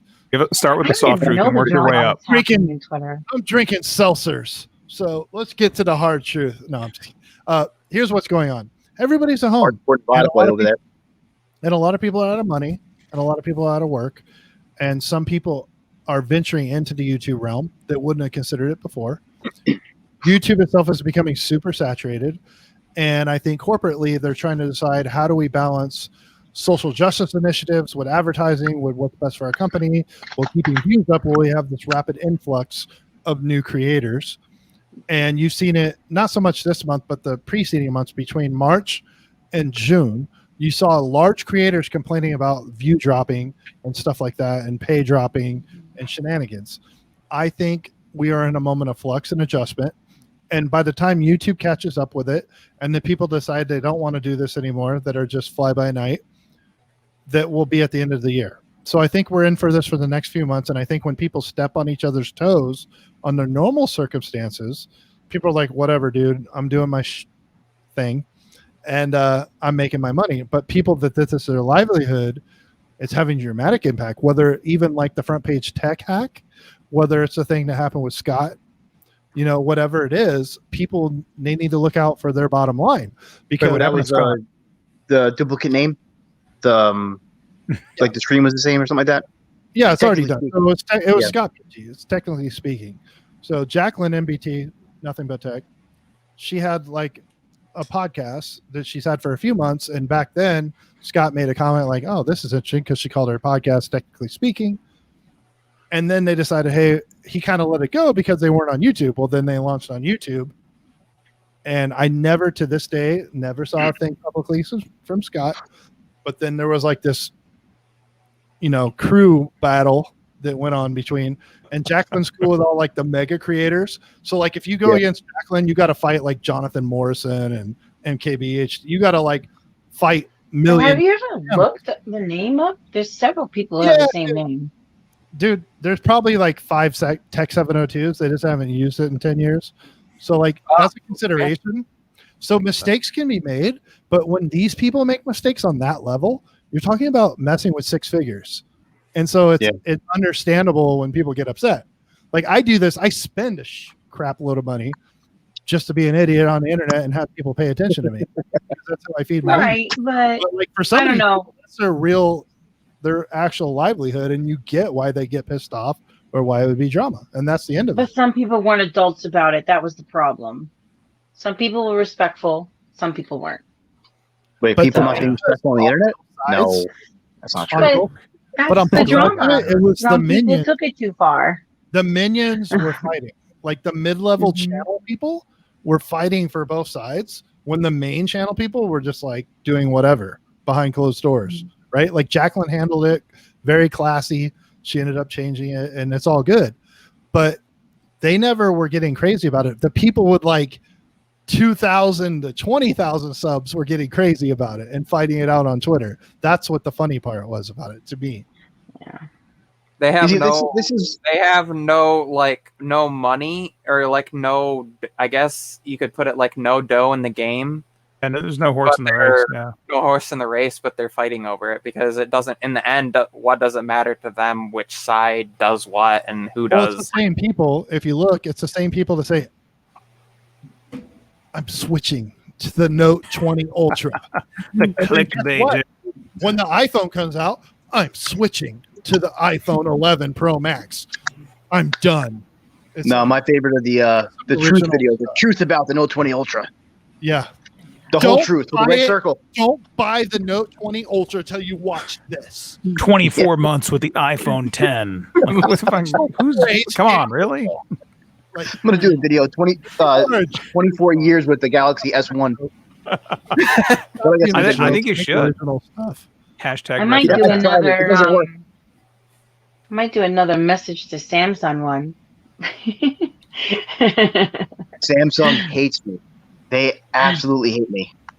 Do you even know who you are? For real? Oh, they do. They do. I called them out hardcore in the S20 Ultra like every single day for like a month. And I'm like, this is what you did wrong. You messed up. You guys are like ridiculous. Fix it. And they never answered me. So I kept like blasting them on Twitter. And I think they blocked me on Samsung Mobile US. They so like after the Note 7, did they like fire everybody and get like a whole new mess of people in, and they just screwed it up since then? The whole Note 7 thing, that was completely about how they sourced the manufacturer for the battery. There was absolutely nothing wrong with that phone. Nothing. No, it was like a thin sheet of the metal. They sourced somebody. Okay, but also see it like this. That was it. I also see it differently. So yes, it's a battery, but everyone knows batteries can be a problem in laptops and all that. If you drop it, if you know, if you drop, your battery or your laptop or anything, you can actually, without knowing, compromise that part of the laptop. The same with a phone. The only reason why it was such a huge uproar was because it was on a plane. It's the only reason why. If it happened on ground, not on a federal, anything that happened to have to do with federal, it would have been not as much of an uproar, I think. So. Well, I mean, all it would have taken was one devices Karen to exploded on a plane. burn her leg, Different. and that would have been it. No, because someone did have a burn from like an Apple phone or whatever, or their pillow or whatever went on fire, and Yep. that didn't But they're stop fine, them they're from fine. doing There a was also recall. a bunch of BS claims where they were like intentionally starting a fire and then throwing the phone into it. Like that Jeep. The dude's like, my Jeep burned out. I'm like, you are full of shit, bro. That did not happen. I've been on so many car fires in my career. That's not how that works. Like that would have melted the plastic would have melted. That would have been the end of it. You guys are full of it. I think the best So thing. I just think that it was already a compromised battery before they even got on the plane. So The I problem think with that's what I think. the that Note happened 7 with that was. one. No, sorry, Chris. Go ahead. No. I have random 2 cents to throw in, and it was actually not valuable at this point. So I'm interested to hear what you have to say. It is always valuable. Your 2 cents adds up. Yeah, I got like a quarter in my pocket now. I don't know if that doesn't divide by 2, but we'll figure it out. Yeah, just take your 2 cents, put it in your pocket for later, and we'll get back to that. Very good. No. The when they made the battery, the Mike, what was it? It wasn't the anode on it, like the foil. The foil was too thin between the separation. It was. So if it got too hot, it would. I forget the word. It's some kind of whatever the word for the buffer is that protects. It's like the insulate between where it conducts the electricity and transfers it to the phone. I can't remember what the word is. I'm not smart enough. But yeah, it's like where But the that was- lithium ion gets transferred into the battery capacitor. Like It was something between the transfer that caused the heat. yep. So it would just spark up and go on fire. Mm-hmm. but then what was the deal with the second round of phones? Then They why?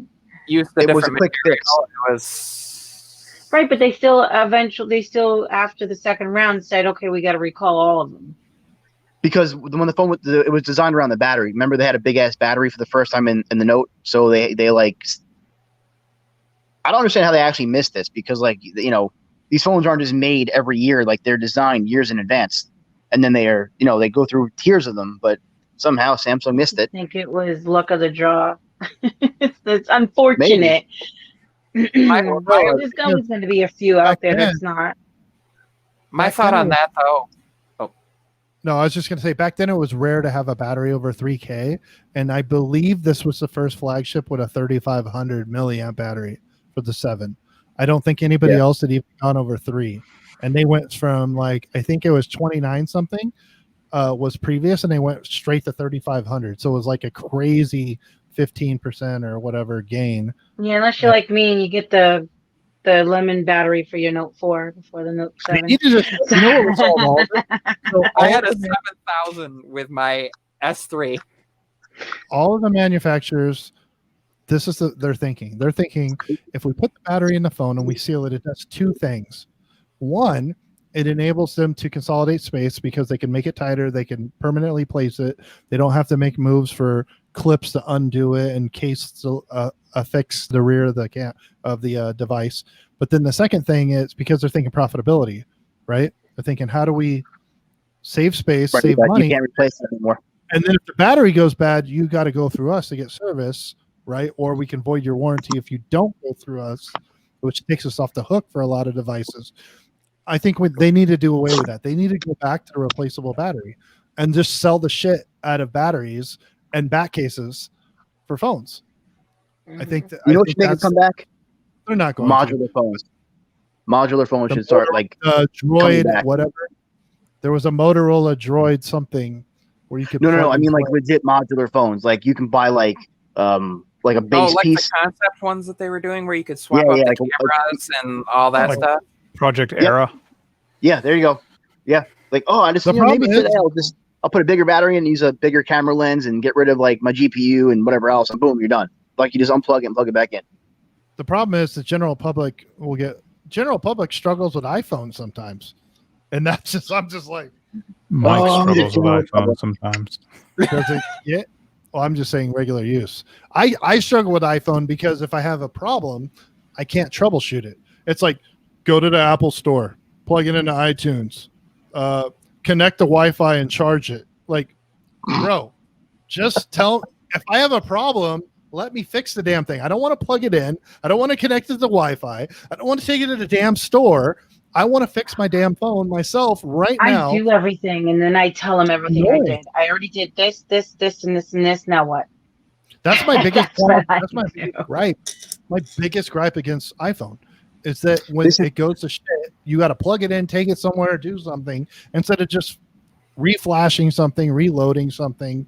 I can changing a setting. reflash On your iPhone. I can. Mm-hmm. Jailbreak it. Jailbreak. No.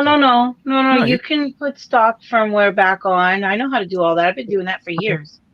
Yeah, You mean from that's- iTunes? You use Without iTunes, and connecting then it you to- have to yeah, put it okay, in. you're talking- I'm saying without Oh. connecting it to a computer or Wi-Fi. Yeah. Fix it. If Oh, your iPhone goes to shit, can you fix it without an Apple Store, without Wi-Fi, without plugging in anything? Can it I be guess fixed? I'm just used to it because If with not, Android, then it's- when I wanted to root it or flash it or anything, I would just plug it into my computer and stuff But like root, that too. even root, But even root what do you since, do like, with your Android 2013 phone? was one You use button. like Odin or some sort of software from your computer. You do the same thing. It's just you're using Dude, iTunes. Odin is amazing. I love Odin. Like Odin has I saved love my Odin. phone like numerous times. Oh yeah, Mhm. I Did used you have the sideload- little I used to Sorry, sideload did you have the one little plus- adapter that would plug into your Samsung to help fix it? I can't remember the So- name of it. I had one. I made one too. It would help get No, it into when it would not boot at all. It would help get it into into download mode, so you could put it onto your computer and flash and stuff like that. Never I had had that a problem. recovery. I've never since my Note 2, the Note 2 Skyrocket, I think it was. No, Since that then, attitude skyrocket. ST I Skyrocket. have Since I that actually phone, have it. since that phone, I have not had to plug an Android phone in to root it, fix it, flash it. It's all been one touch. I could use an SD card or something like that. I've never had to plug it into a phone or a computer to manipulate an Android since that was the last phone I It was a specifically USB jig. I had those. I remember. Okay, that sounds very, very familiar. I had those. So I didn't always have to. It would help, like, I don't know. I'm not sure exactly what it would somehow help get it force it into a download mode when it wouldn't do anything at all. Like So completely USB brick so- phone. It's a USB Hmm? jumper. It's a USB jumper. Yeah. So because I remember because I wanted to make one too a long time ago, but I had a couple of those. Those saved me too with my S3s and Note 4s and stuff like that. And I would fix other people's devices too. So those helped save me. You know what's funny? Like my whole YouTube channel was so I was in Alaska. I was stationed up there, up in Cordova. It's like if you I'm had to Air go to a Force. place All I like, think about is Elmendorf. I got my surgery for my arm there, dude. No, it's a great, beautiful base. I actually, Where? when I went Elmendorf. there, Elmendorf, Elmendorf is Alaska. the shit. Yeah. That's where my son is. It's a- His first duty it's a- station. Yeah, No, I think they love went it. Air Force It's a Army great now, base. right? Yeah, it's Yeah, Air it's like Force Joint Army. base, Elmendorf. Yeah, that's where he's at right now. Might go visit Dude, him there's- this holiday. There's a highway on the base. That's how big that damn base is. A highway on it. When I went up there for my surgery for my arm, I was at the Fisher House. Yeah. I was there for like 2 months after they Fisher House. replaced stuff inside of it. Fisher House is a charity house for people that don't know, for the military to help them with stuff like surgeries or whatever. Oh, cool. Yeah, like I couldn't fly back to my unit because I had to have special care from the Air Force for my arm, and it's like a 5-star hotel. They have breakfast in the morning. You have like a communal fridge. It's and it's all free. They're incredible. The It staff runs there off was a amazing. donation. Yeah, I donate to them every year because like I was there for like a month and a half. They did you a Post solid. surgery. Yeah, no, it was He'll be awesome. there in mid-February. He'll be there a year. Tell them to enjoy it because Alaska is beautiful. He goes I'd go hiking back in a all the second if I could. time. Yeah. Well, he's from New Hampshire, so it's definitely a huge change. He's literally on the other side of the U.S. Just a little bit. Just a little bit. I went from but he loves it so far. Alaska to Hawaii, and then to Long Beach, and then back to Jersey. So I went from the ice cold He to the wants to scorching hot. He But wants Hawaii to was my travel. favorite station. Oahu. He wants to go to Japan and all that too. So, What is he in the Army, or the Air Force? Army. He just wants to travel. They saw those. Okay. They have what, 2 Army bases in Okinawa, or 1 Army Marine base? There's one Marine and 1 Army joint base, I That's the one. believe. Yeah. Yeah, Well, they have he's the Navy technically base. on it. He's supposed to be doing airborne, but he got hurt, so hopefully they'll let him try again.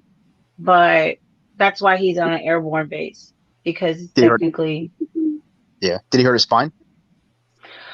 ankle, so he couldn't keep He's airborne. running and stuff. I don't know a single airborne guy that doesn't have a back problem. Right. Well, he has a back problem, I guess. Yeah, everybody- he does You have. jump He out of has enough back airplanes, you're gonna have spasms. back problems. Is he And 82nd? he's a wheel mechanic out there. Never mind then. Okay. But he was gonna do airborne, and he got hurt, so he couldn't do the running and all that during training. And so hopefully they'll let him really soon. Friends that have been through all of that, and they love the job, but it's just so hard. Like once you hit your 30s, especially, it's really rough on your body. Those guys, He was warned that take care of themselves, and really he's like his daddy. Like, He wants to jump out of planes. He wants he wants to do all the crazy stuff. Me? No, not me. I don't like heights, so he doesn't get that.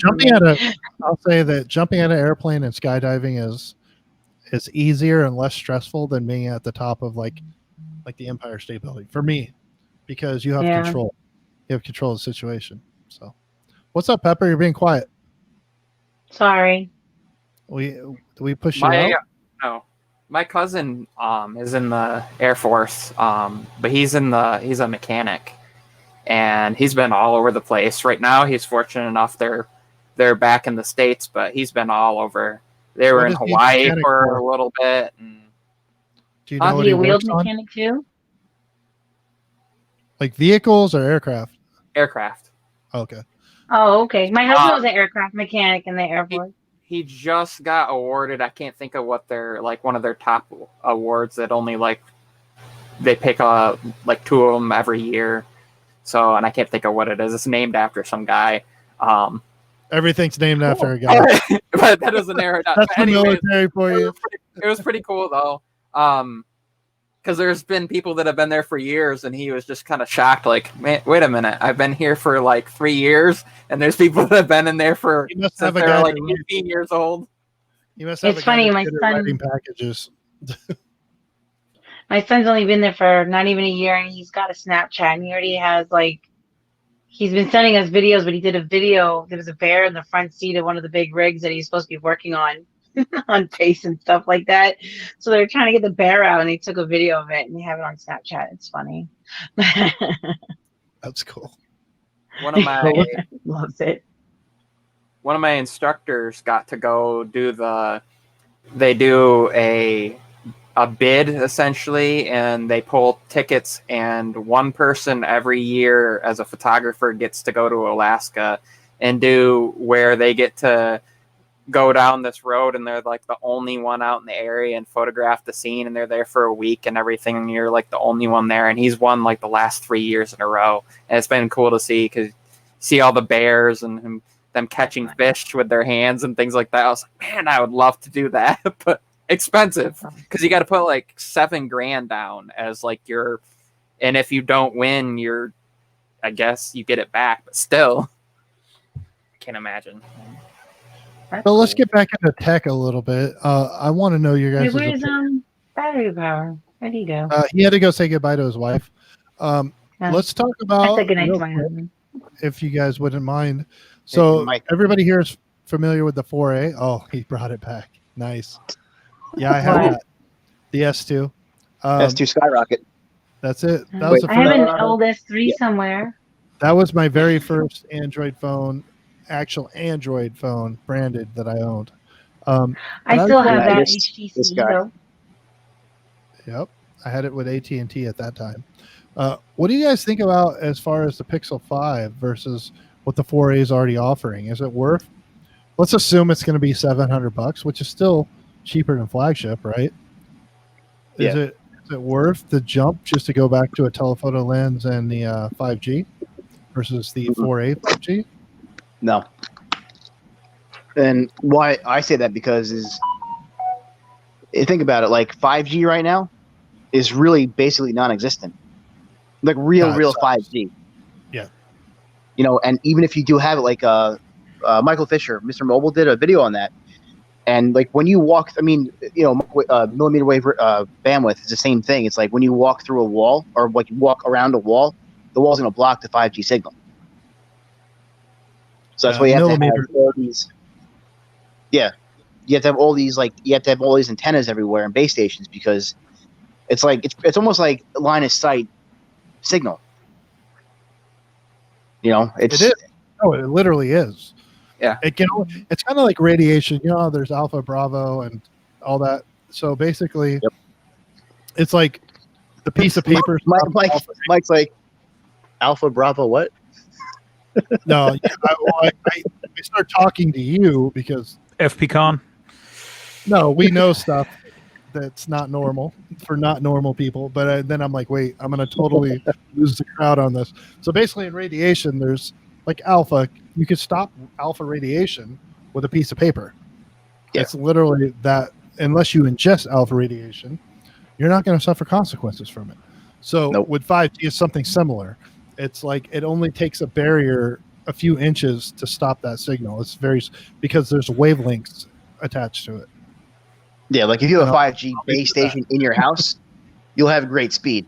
But the second you walk through it, like behind a wall, it's going to drop to like 3G speed. So that's why it's, you know, all these phones are 5G. I need 5G. Yeah, there you go. That's 5G. Wow, look at that. This is the new Note 20 Ultra 5G in Vegas.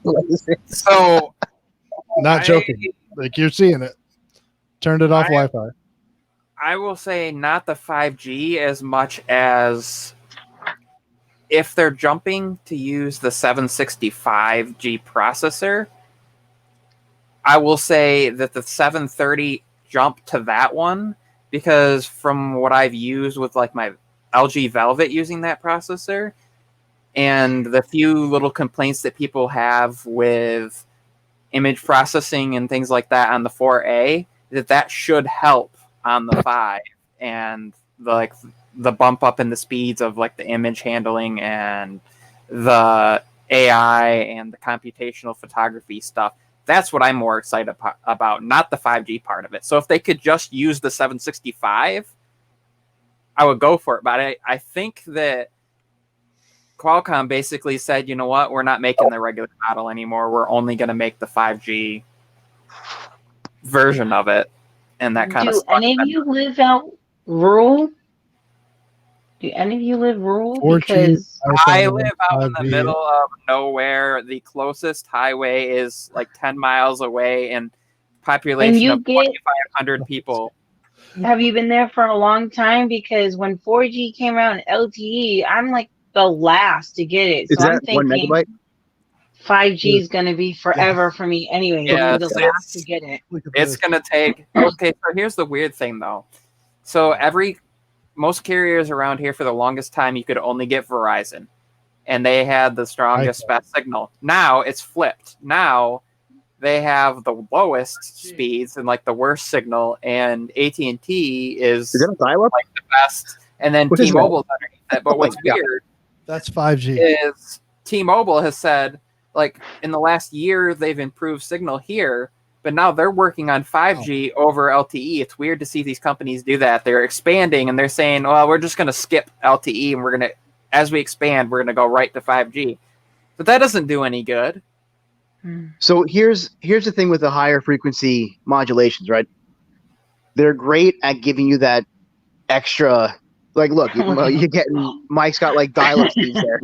It's like a So the 56K iPhone- quad modem. The iPhone is on the left of your screen at 25. That is 5G Note 20 Ultra, Verizon 5G in Vegas, right there on the other side. At that blazing fast one megabyte a second. That's Wow, how bad it is. If you're Sponsored not by Net Zero. Phone, No, I'm just saying. And we all know the Samsung. So here's the interesting thing. This is the iPhone 11 Pro Max, which has the shitty Intel modem. This has a Qualcomm top of the line modem. I guarantee you, when I had my Note 10 here, I was getting like 70 on LTE, like crazy fast. Twice what I was getting on the iPhone. Just to give Mike some backup on this, I was in Orlando a couple weeks ago and I was tethering off of my iPhone and it was like 18 to 22 and it was all over the place. And I finally like jacked up my Note and just put on the Wi-Fi hotspot as like a last gasp and did our whole live show from there with between like 70 and 110 up and down, like fully symmetrical on the Note 10 Plus. But for some reason, I've run this speed test 50 times in different ways outside of my house. I ran at the gas station, at the liquor store, because I was buying bottled water only, definitely no alcohol. And I was still getting Poland Spring. Yes. So To answer your I by got the a way, Wi-Fi 6 modem, and I love it. My phone's so that fast is now. fast here for LTE, and of course it's backwards, but it's 4.79 down and 4.5 up. That is fast here on any carrier. I get 30 to 50 with the old Note. But if I go out and about like I did the other day, doing a funny comparison, I compared T-Mobile's 5G, full signal, full bars, like right next to the tower, to AT&T SIM card in my iPhone. AT&T SIM card in my iPhone hit 220 down, 45 up. Nice. 5G was like 40 up and 40 down and like 3 up. That's weird. But then I've had instances that are completely opposite where switching from LTE to 5G on T-Mobile has made a difference. Like one time I was out and about and it was barely 1 megabyte on LTE either way, and I switched it over and 5G was 150 down and 15 up, and it could also be the towers random. So like what I was saying before is like the higher the frequency, the more space you have for data, right? But also the higher the frequency, the lower the range. So like with your modems, you have like the 5 gigahertz modem and the 2.4 gigahertz. So if you're further away from your 5 gigahertz modem, your speeds are going to suck. Mm-hmm. If you're closer, you're going to get much faster speeds. Your 2.4 will reach further. So the lower the frequency, the further it goes, and it's more stable. The higher it is, the faster it breaks apart. It's the signal's too tight for it to actually it's like throughput bandwidth or something like that is what it was called. I forgot how they said it, but like right now in LTE here with on the Note 20 Ultra, I get between I went into developer mode and I put on Wi-Fi and data, so I get between 340 and 450 megabytes per second.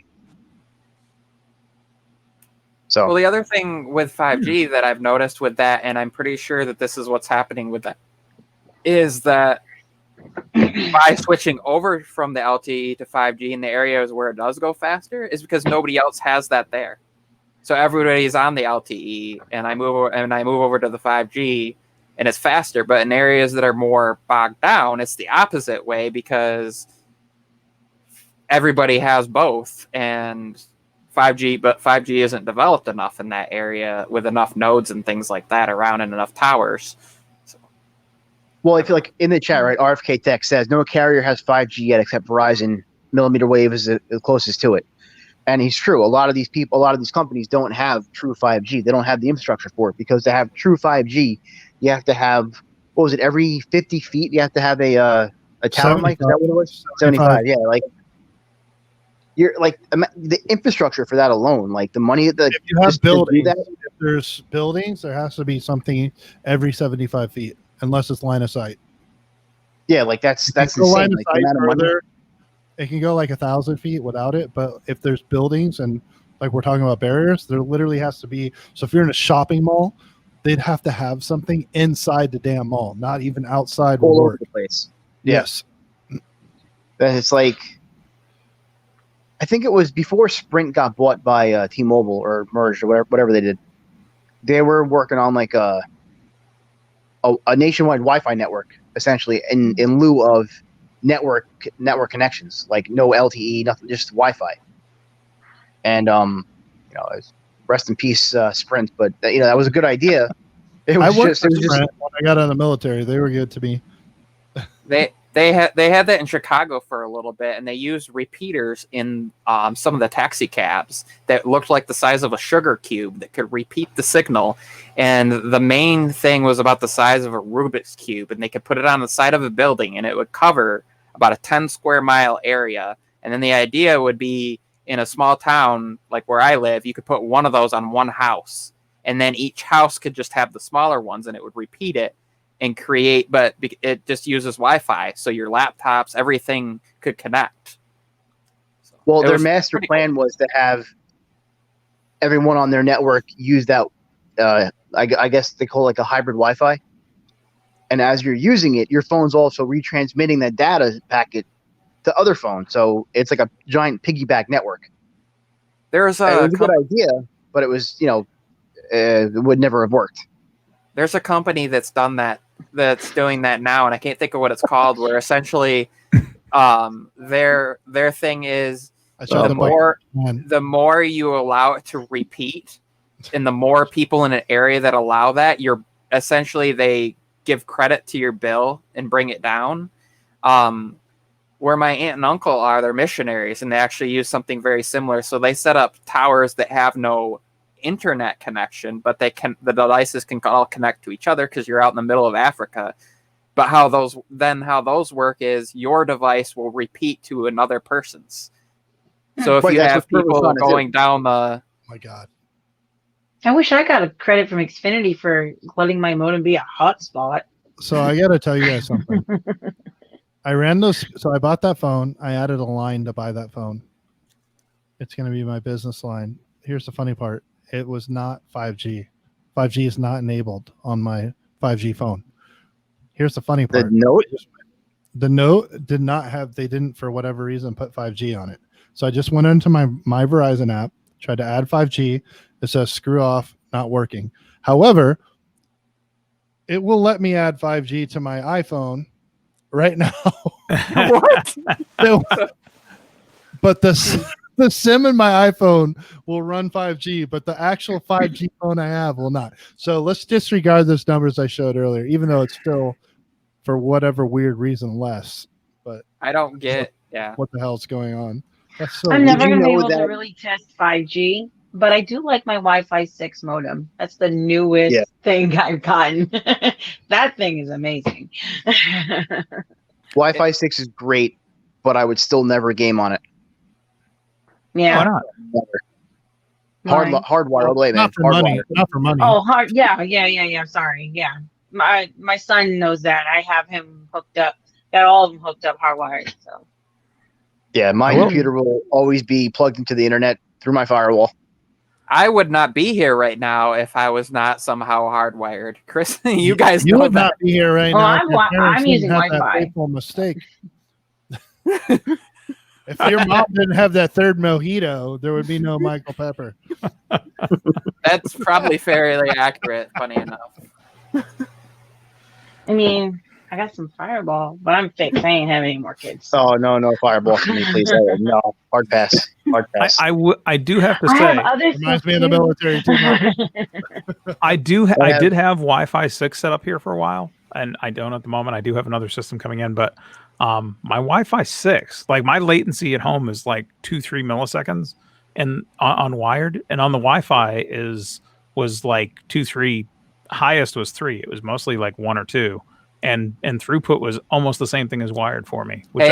How's that working out on your MacBook that doesn't support Wi-Fi 6 and your?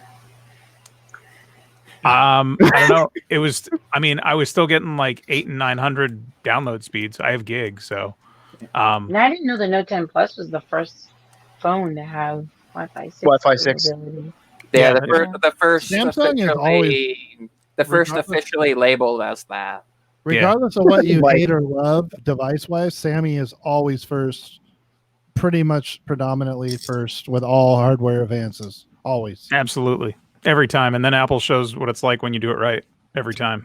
I won't dispute that in all cases, but if you want it first, if you want to be the beta test for new tech, always get a Sammy. If you buy a Yes. Galaxy, you will be the beta for whatever new tech is coming down the line. Whether Yeah, it's a pretty much. screen, That's whether it's a modem, accurate. you're going to get it, but it may not be exactly what you want, but you will be the I mean, first. that's why I've always been hooked to Samsung since the S3. Although, Great. funny enough, they didn't put in the regular iPhone 11, but the Pro models are the first phone to have, and I can't think of what the band is. It's actually a privatized frequency that was designed, what Gravax was talking about, to attach to that Sprint band. Wait, was it part It's of the band emergency 34? I responder think network? it was.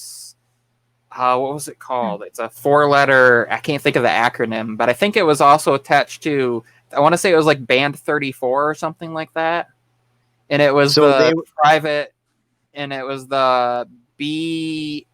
What's called BSMR or something like that. Oh, ASMR. I ASMR can't remember the exact. It's the ASMR. Right. where people talk But very. it was they talk the- very It, close. But it it was whispers in the- your ear as you're surfing the internet. Your latex rubbing together. But I can't remember the exact for it, but it was essentially it was a frequency that was designed to be off from standard frequencies that most use, and I think it was supposed to be for that Sprint support because obviously that Oh, was yeah. before the merge. I'm just saying's in the house today. Jason C. Oh, I used to hack into that. I know what you're talking about. Sorry. There was a long time ago. I remember you used to put APNs to be able to get to what corporate uses and stuff like that for bands. Supposedly they didn't change me to 5G, so stay tuned. Well, What's They up? went through, and we're gonna get real 5G. you're doing this right now, Mike. Is that what we're gonna like load up the real 5G? Because the other funny thing too, No, I there's think it's like an important. irony. Because a normal person will just grab their phone and be like, "Bro, I got 5G," and they'll have no idea what you're talking about. And Until maybe you run the speed test and see that it's only LTE, or you launch up we're and gonna go find into your out right dialer now. and check, and you see that you're not on any of the actual 5G. Now, my band. boy Carlos S. and some others here in Vegas, they run speed tests all the time between Mhm. all of the carriers. So they're better authority than I am, but I'm just the average dude. And let's see what happens. Let's see if it changed yet. I just switched to 5G, like supposedly legitimately. Well, another channel too for that stuff. RFK Tech, he's in the Nope, chat here. didn't He is happen. like Didn't happen. his stuff is like if you go check out his live streams, you will lose your mind on signal data. Like Dude, those dudes are technical and smart as shit. Like we think we're smart because we regurgitate we aren't specs. smart. We talk about, hey, this product has this much RAM, whatever. These dudes are like the wavelength on that. It's too short for that distance. Yeah. It's on another level messed up. And So, it's amazing too. I turned a friend of mine onto RFK's lives and he's like, "Did you know that band 48 and band 60 and blah blah blah blah and Yeah, they T-Mobile? know This is why band T-Mobile numbers. sucks." And I'm like like, Sneed. You guys follow Sneed? "Yeah, Sneed Mhm. doesn't." Yeah, Sneed, that dude is like Rain Man. He's like Wapner 3, but he knows like 1,500. Actually, he's a really smart dude and articulate. I'm joking. But he knows some stuff that people shouldn't know. Like he's a teacher too. That dude should Yeah. actually like be a corporate consultant because he knows stuff. And he's vicious about it too. Sometimes I love it. I was trying to see if I could find the thing I was talking about, but I can't find it right now. I just remember Mike, I it think- was part of I it think was you're in talking about connection that. with the MIMO stuff and some of the other. But yeah, They were working on that emergency response channel for all the phones. Like when 9/11 happened, all the phones went out except Nextels. Like here in Yeah. New York. I think that was I think that was the band, but I can't remember. It was because it's weird, because other companies will refer to it as something else. And then, of course, they come in and they're like, we're going to use this 4-letter abbreviation for something so nobody knows what it is. But it's important because so the way that those guys dissect bands and frequencies, and we all kind of, regular non-tech people laugh at us because of the specs we know about devices and hardware. And some people in our community do the same about these dudes, but those spectrums, those wavelengths, they directly affect the ability of our phones to work. So it is important, and it's cool that they do it because I'm not going to. It's like the next tier above us. Whenever I'm in one of their streams, I'm like, information overload, but I can't look away. I'm always learning. Oh, I'm always learning the codes to type in to see, like, I have an iPhone, so type in, star pound this, that, to look at your frequencies, or you have an Android phone and you're on this carrier, because it doesn't work the same on every carrier with every device. And so I'm always learning stuff because I remember back in the day, I think it was my Note 4 last time I did it, because I have Sprint, and I befriended somebody on a forum, and they gave me APN. They just gave me the APNs and everything like that, so I can hack into the corporate, and they had better signal since then. I remember all that. That was fun times. I don't think do stuff like that much anymore. Sorry, I'm harassing in video right now. Don't mind me.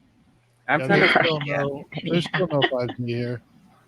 Mike is resembling me. When I had the S20 Ultra, I had it. I did the whole enabled for 5G thing. This was just obviously this is the start of COVID and everything. And I woke up early morning, drove down to Boston where there's like sub 6 deployed, and camped out on some street corners. Which sounds bad, but I was looking for I'm sorry, not sub 6, the millimeter wave, and I could get like 600 meg down, but I could never actually. I'm like, they're all like, oh, the little pods are everywhere, and this is the area. I Googled it and everything. I'm like, I can't get this thing to light up for crap. And then as soon as I left the downtown city, it was habitually slower than my iPhone. So I'm glad to see that Mike, who's in 5G, Verizon 5G rich Vegas, it's really not doing that well either. Well, the problem There's is a few areas in Manhattan that have the LTE. It seems that, I haven't really messed with it. I've looked at it, not just now. I did it obviously when I first got it, because the last 5G enabled phone I had was the S10 5G, which is arguably the best phone in the last 2 years. And the reason I say that is the people don't pay attention to this. The S10 5G had the largest battery of all the Galaxies. It had the TOF, time of flight sensor, that the Note 10 Plus had, but it had a bigger battery than the Note 10 Plus had, and it had 5G, which you didn't have on the Note 10 Plus. And you can get the Note 10 Plus and 5G though. Yeah, they have a Note 10 Plus 5G. Correct. I misspoke there. But what I'm saying is it had all he's like, go to hell. No, not at all. I misspoke completely. But it had a bigger battery, it had the TOF, and it had 5G, had the same camera as the Note 10 Plus, but it was an S10 without the S Pen. And I had that phone for like 3 months. And truth be told, outside of the display on the Note 10 Plus, it was superior in every way to every other Galaxy ever made. Didn't that one have more RAM than the Note did too, which was unusual?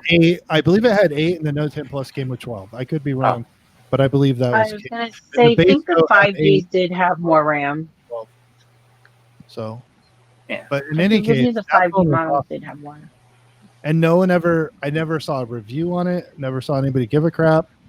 But the S10 5G was so fundamentally hardware different from the other S10. That TOF sensor made the camera so much better for tracking. TOF is pretty impressive, I will say. I do like that Samsung's implemented it, and I look forward to Apple. iPhone will get it next year. I think because there's no 5G, nobody was caring to actually get that phone or care about that. The S10 Plus 5G had a bigger screen than the S10 Plus too. It was a bigger phone. It was awesome. I had that. I remember when I got my Note 10 Plus, I'm like, shit, I should.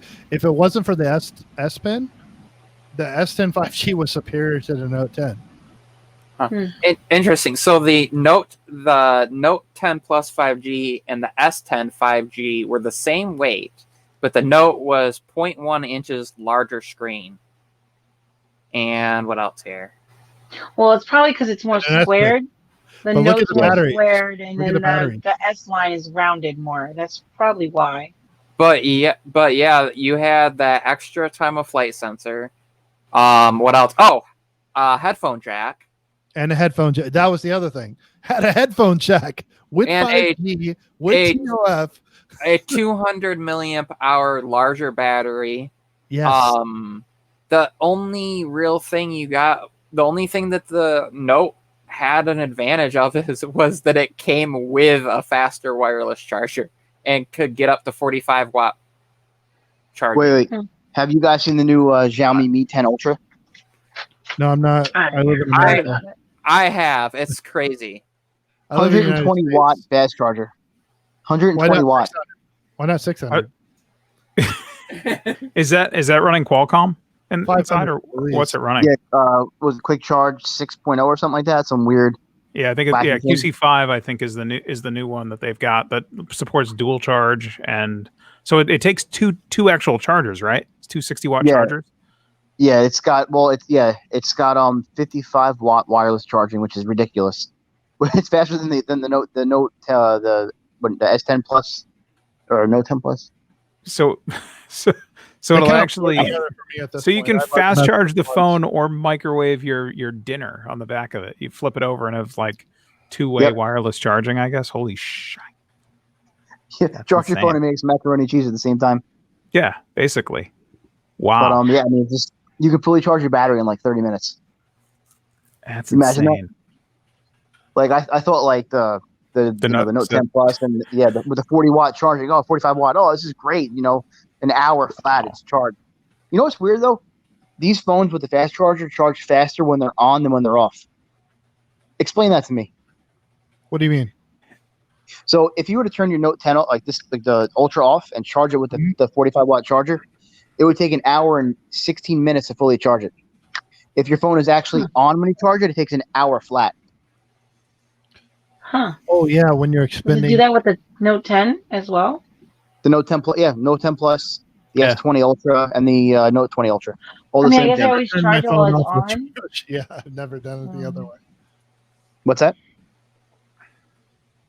No, like say if you I don't know why I think it died and I charged it and I remember I don't know why I noticed that, and then I saw somebody do a video about it like a few weeks later. I was like, yeah, so it wasn't just me like imagining shit. It actually happened. Oh, It's so like talking it about charges. it charging faster when it's off than when it's on? No, when it's on. No, it charges on. faster while it's on. Oh, Like yeah. so As long as the phone's powered on, the screen doesn't have to be on, but as long as the phone's on, it charges faster. If the phone is some off, it charges slower. there's software that actually moderates the throughput. So by default, when it's off, it will default to the lowest, safest mode. But when it's on, it can tell it to actually go to the faster. I don't know if you've noticed, like if you go into, like, for example, in my Fold, I go in and if you go in, you can turn off fast charging. You put your fold away, sir. So, but I was Don't going even to flash that in front of me. actually, the Son of a case, bitch. by the way, I wish Yeah, that they would so do cool. a heavier case that had the logo on it. Like, I really like the whole, like, the logo that they did for the, anyways. But what I was going to say is they, by default, that's actually turned off. If you don't go into your settings and turn on fast charging, same thing with wireless charging. So Right, no, I'm it assuming was that in like the BIOS of the software or whatever, the basic of the software by default, if it's off, it cannot tell it Yeah. the charger to allow the higher throughput through. So once it's on, it can go say, okay, I allow that, and it can control and moderate the amperage and voltage combination and things like that. Because, for example, with my camera, it's the opposite. If it's off, it will actually charge faster than when it's on, because when it's on, it's limited by USB, in which the software will allow, it won't allow to the full 8.4 volts. But when it's off, it will. With smartphones, by default, usually if they're off, If the software can't tell it to charge faster, it's just going to charge at the base rate.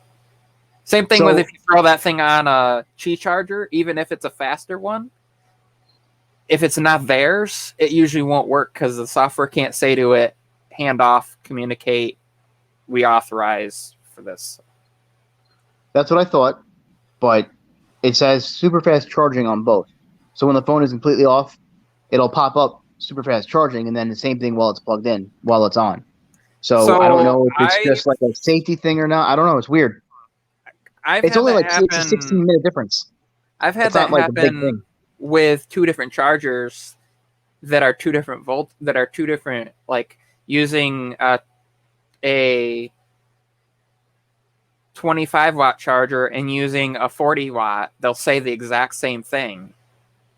So I wonder if it's after a certain point that if it's at least 18 watts, because I've had that too, where I've plugged in using my iPhone charger and it will still say the super fast charging. And I think it's anything that's not 15 watt. Basically, if it's faster than that the software says, oh, it's super fast, even when it's not 25 watts, which would be obviously faster than 18. Well, so I only have 40 watt chargers or 45 watt chargers in my house. I get rid of all the smaller ones.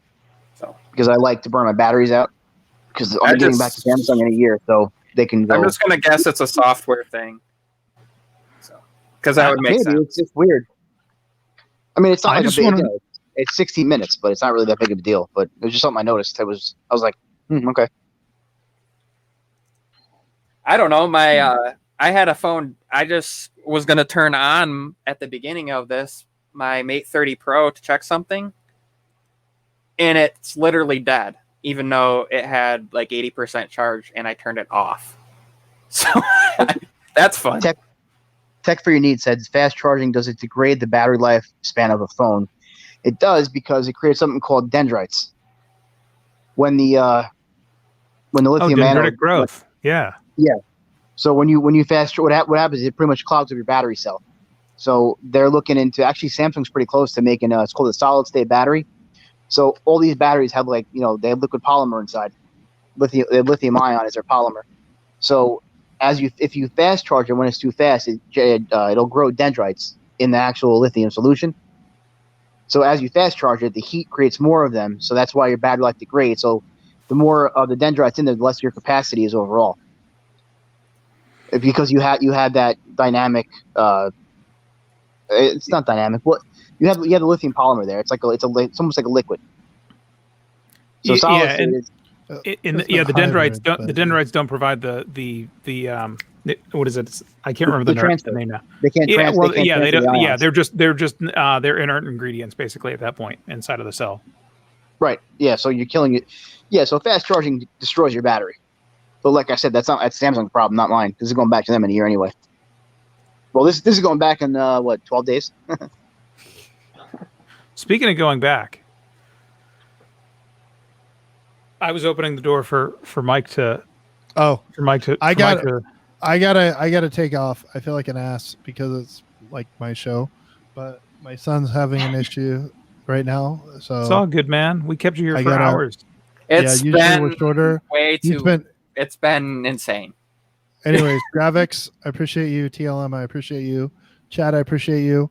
I think we're taking a break. Hopefully, you guys discuss that without me. We got you. I'm only going to do a monthly show from here on out until the end of the year because of multiple reasons. But my kid needs me, and I love you all. But I gotta go. Hope you have a good one. Later, Mike. We'll see you guys later. Thanks for coming through. Have a good one, Mike. I should get going soon too. Yeah, I was actually on longer than I thought. we are so happy though. I'm so happy, and also, as you know, you're always welcome to come back to any of our stuff. Hop on anytime. And well, thanks for having me. Yeah, and I usually try to avoid live streams. I know. Well, it's kind of funny too. Like, I mean, do my best. I was like, "Who's this guy's face in the square down here?" That's cool. Finally, speak to each other. Well, it's funny too. Gravix was like on our first, or like one of the early ones of this. It was like I remember like seeing him like show up. Like I had followed him on Twitter through a lot of stuff, and then it was like we took a bit of time off and then came back, and then it was just like he popped in, so I was like, oh man, that's awesome, we should get him on sometime. So it's pretty cool that you're actually here. I don't know how you got here. Who did you talk to? Because I was fully engulfed in this. Yeah. Or did you just find the link on the internet?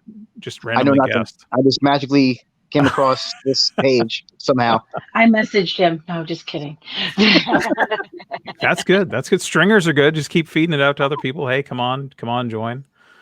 Usually I like, oh, live stream them, and nope, I walk off. We're glad you made it, and we're not necessarily ending. I know. I mean, obviously Mike left, and now it's just awkward because we have no one to make fun of us. But you do have a choice of staying here through a weird and awkward announcement if you'd like. Me? I'm from Brooklyn. I love awkward. Let's go. Bring it. Cool. So not really, and this is kind of funny. So we're you know how people go through that phase of life where they're finding themselves, and we were actually going to talk about this earlier. Mike started leading into it, and then we ran away from it. But we actually are. I don't know. We're not suspending operations for a while, but we're going to take a little bit of time off on the channel. So even though we changed nights, we've moved a couple of things around. We've got a couple of schedules going on. There's, with I'll just say it's wildfire season for some folks. For other folks, it's Q3, and like I am spending way too many hours in front. Oh wait, sorry, it wasn't supposed to be me. But I'm going crazy and with some work stuff, and of course it's gadget season, so Pepper's like distracted 24/7 anyway. But yeah, I think we're gonna go. We are honestly still trying to figure out what we're gonna do. I think we're gonna kick weekly for a little bit. So, and obviously I'm not just telling this to you two guys, like surprise. Tech Love Mama and Gravix, thanks for coming through so we can tell you guys this. But obviously, anyone in the replay crew, you're welcome. Goodbye. Now that you guys are here, we are done. We're checking. We finally got you on. That's what we finally got you on, and forget about this now. We're done. Now, thanks for joining. Two live streams. You're the second one who I've come on, and then it was Ben, Lover of Tech. Oh yeah, I was on his like 2 years ago.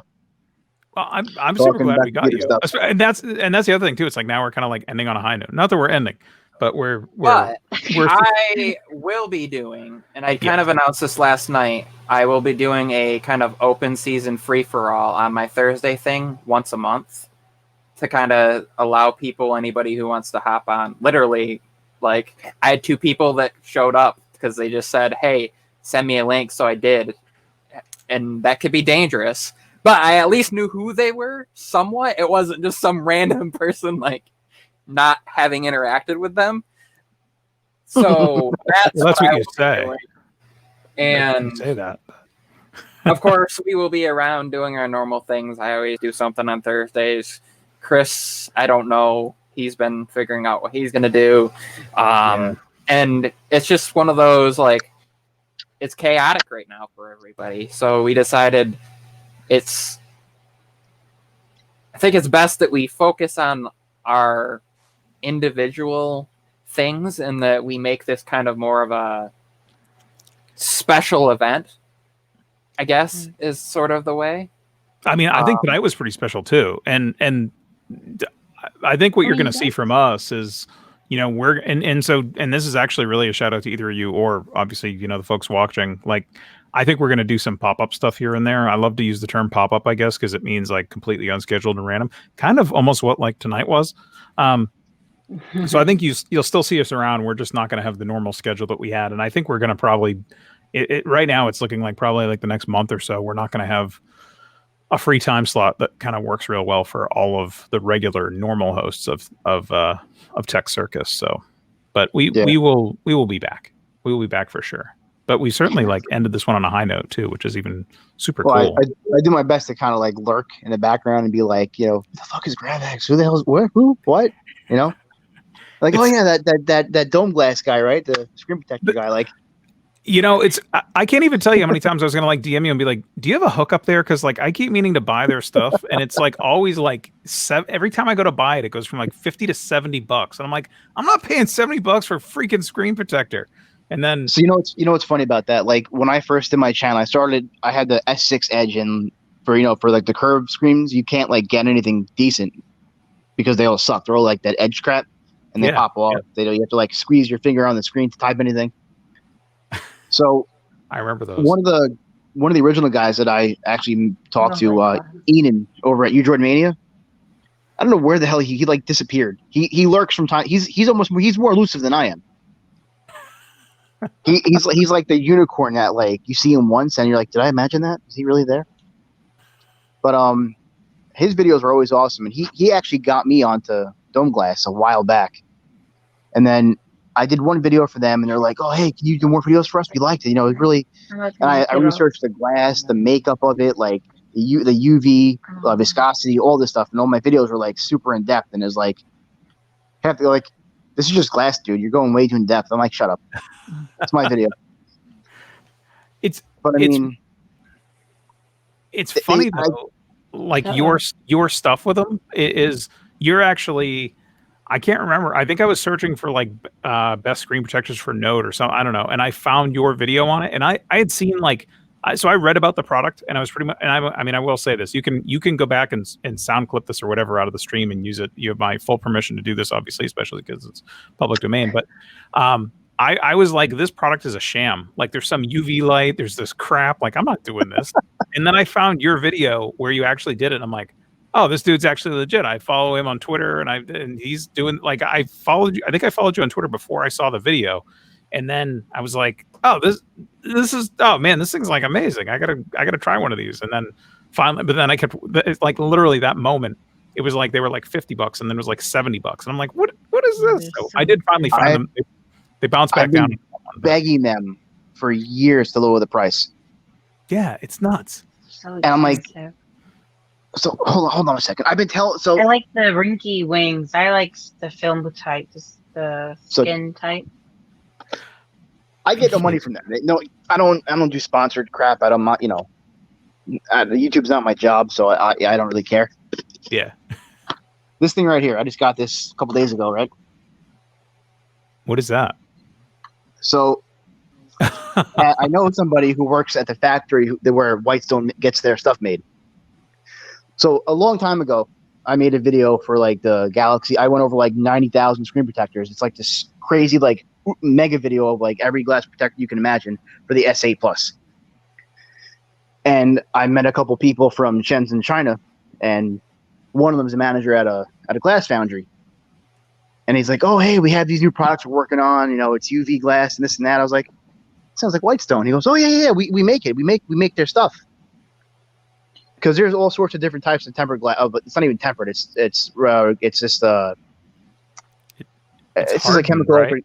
Or something. Yeah, like tempered glass. It's not. None of these things are tempered glass. Like when they say, oh, tempered glass screen protector, it's not tempered glass. Yeah. Tempered glass is that stuff in a car when you break it, it turns green. Yeah. This is literally just chemically altered glass, and that's it. Like, so it's tempered light glass. sort of. But like, they reached. We have all these products, and we make it here. And if you look online now, if you type in like UV glass kits, you'll see all these different like these guys. It's called T-Max or whatever it is. But they all. It's just a UV product. It's just a UV low adhesive and glass. That's all it is. Huh. But so Whitestone has a patent on their installation tray, not the glass, because the glass isn't theirs.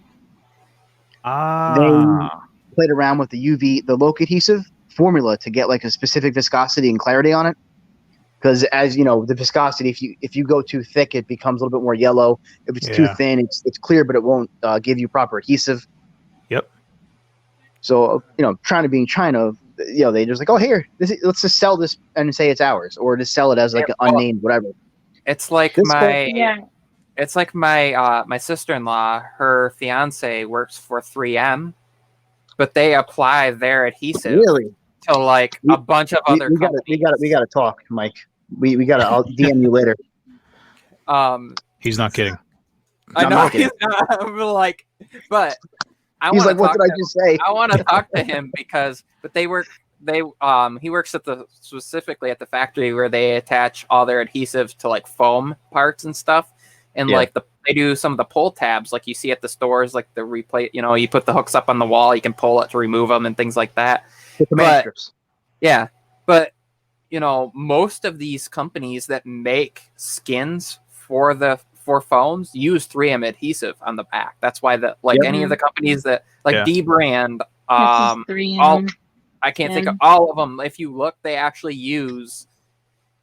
Some of them hide it really well, but most of them use the 3M, and it's for a reason. It's because, well, the quality ones do. It's funny, like, up to a certain point. It's like the mid-level. Some of the cheap ones do, the good ones, and then you get the super expensive ones that are actually crap. Like I've tried some pretty good brand ones that were expensive, but were horrible to put on.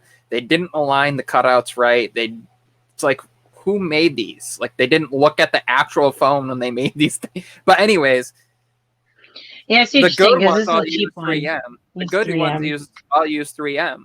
Even the cheap good ones. So I always look in the descriptions and go, if I want to know this is going to work, I'm going to look and see if they use 3M adhesive, because 3M isn't going to work with companies that don't know their things usually.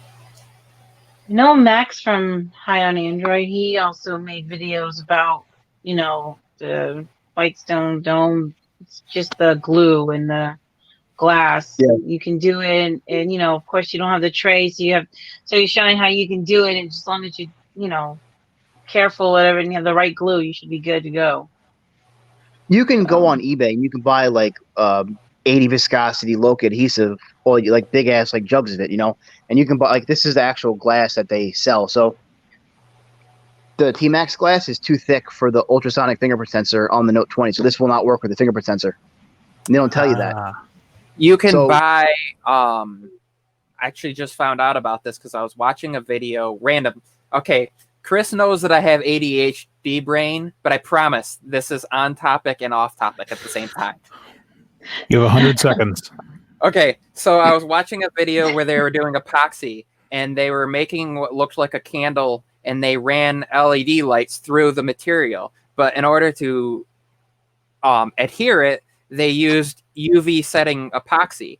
But that is actually an adhesive that works very similar to the Whitestone dome and how it adheres using that light.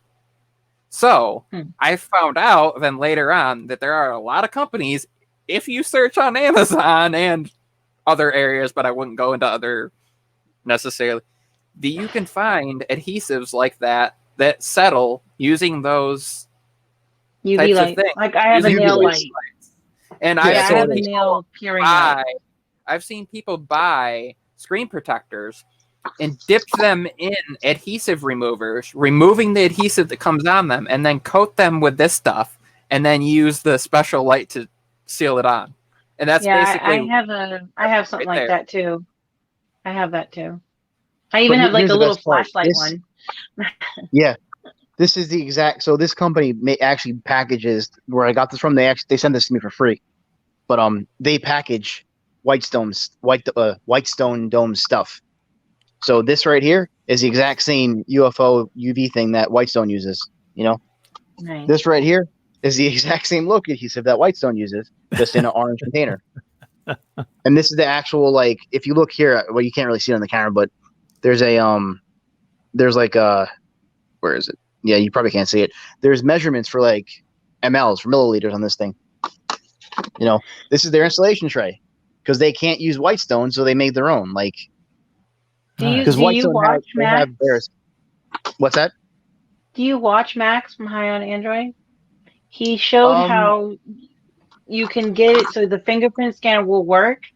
It's he did a trick to make it work with the glass. He showed it in a Right, video. he put his so you finger pretty on much before you cure it, like press down right where you would scan your finger. And So here's the thing with then that, like, go ahead, you finish. no, I was just saying he was showing how he did it. He did a couple videos on it. With And how Whitestone? he with pretty much he had the glue and the glass. I think he did it with Whitestone as well. He was showing how you could do it with the generic or with the brand. And he had like a piece of cardboard. He had a whole setup, and it was just a quick little trick, but it does work. So he showed the whole process after it cured and everything. On which phone? Note 10 Plus, I believe. Okay, so the S20 and the Note 20s, the ultrasonic sensors they use, they have a very short distance. So if your glass is too thick, like, so I don't have lights on. It might actually. So I have it over there. No, it's in my other room. Well, I This know a lot of glass people have is problems with even the skin type screen protectors too, right? Some of the well, film you type shouldn't. can So be too thick as well, right? if there's the maximum is it's 0.38 millimeter is the maximum you can have lift distance above your screen for that sensor to actually reach your finger accurately. So you could get an accurate scan every now and then, but most likely you're not going to. So like this glass right here, it's see how it's it's pretty thick. It won't bend that easily. The Whitestone dome glass is about half as thin as this. So it's almost like paper or plastic. It bends, but it's glass. And my S20 Ultra, I did the drop test on it, like onto my counter. But in this glass, it's a composite. So there's a layer of plastic right here on the screen. It's embedded with the glass, so it's all pressed together. So it's not just clear glass. There's actual plastic, not the actual not this part. Yeah, there's plastic. So it's a glass outer shell, and there's it's not plastic. It's it's clear polycarbonate polymer, and it's embedded into the glass. So when your dome glass breaks, it won't shatter.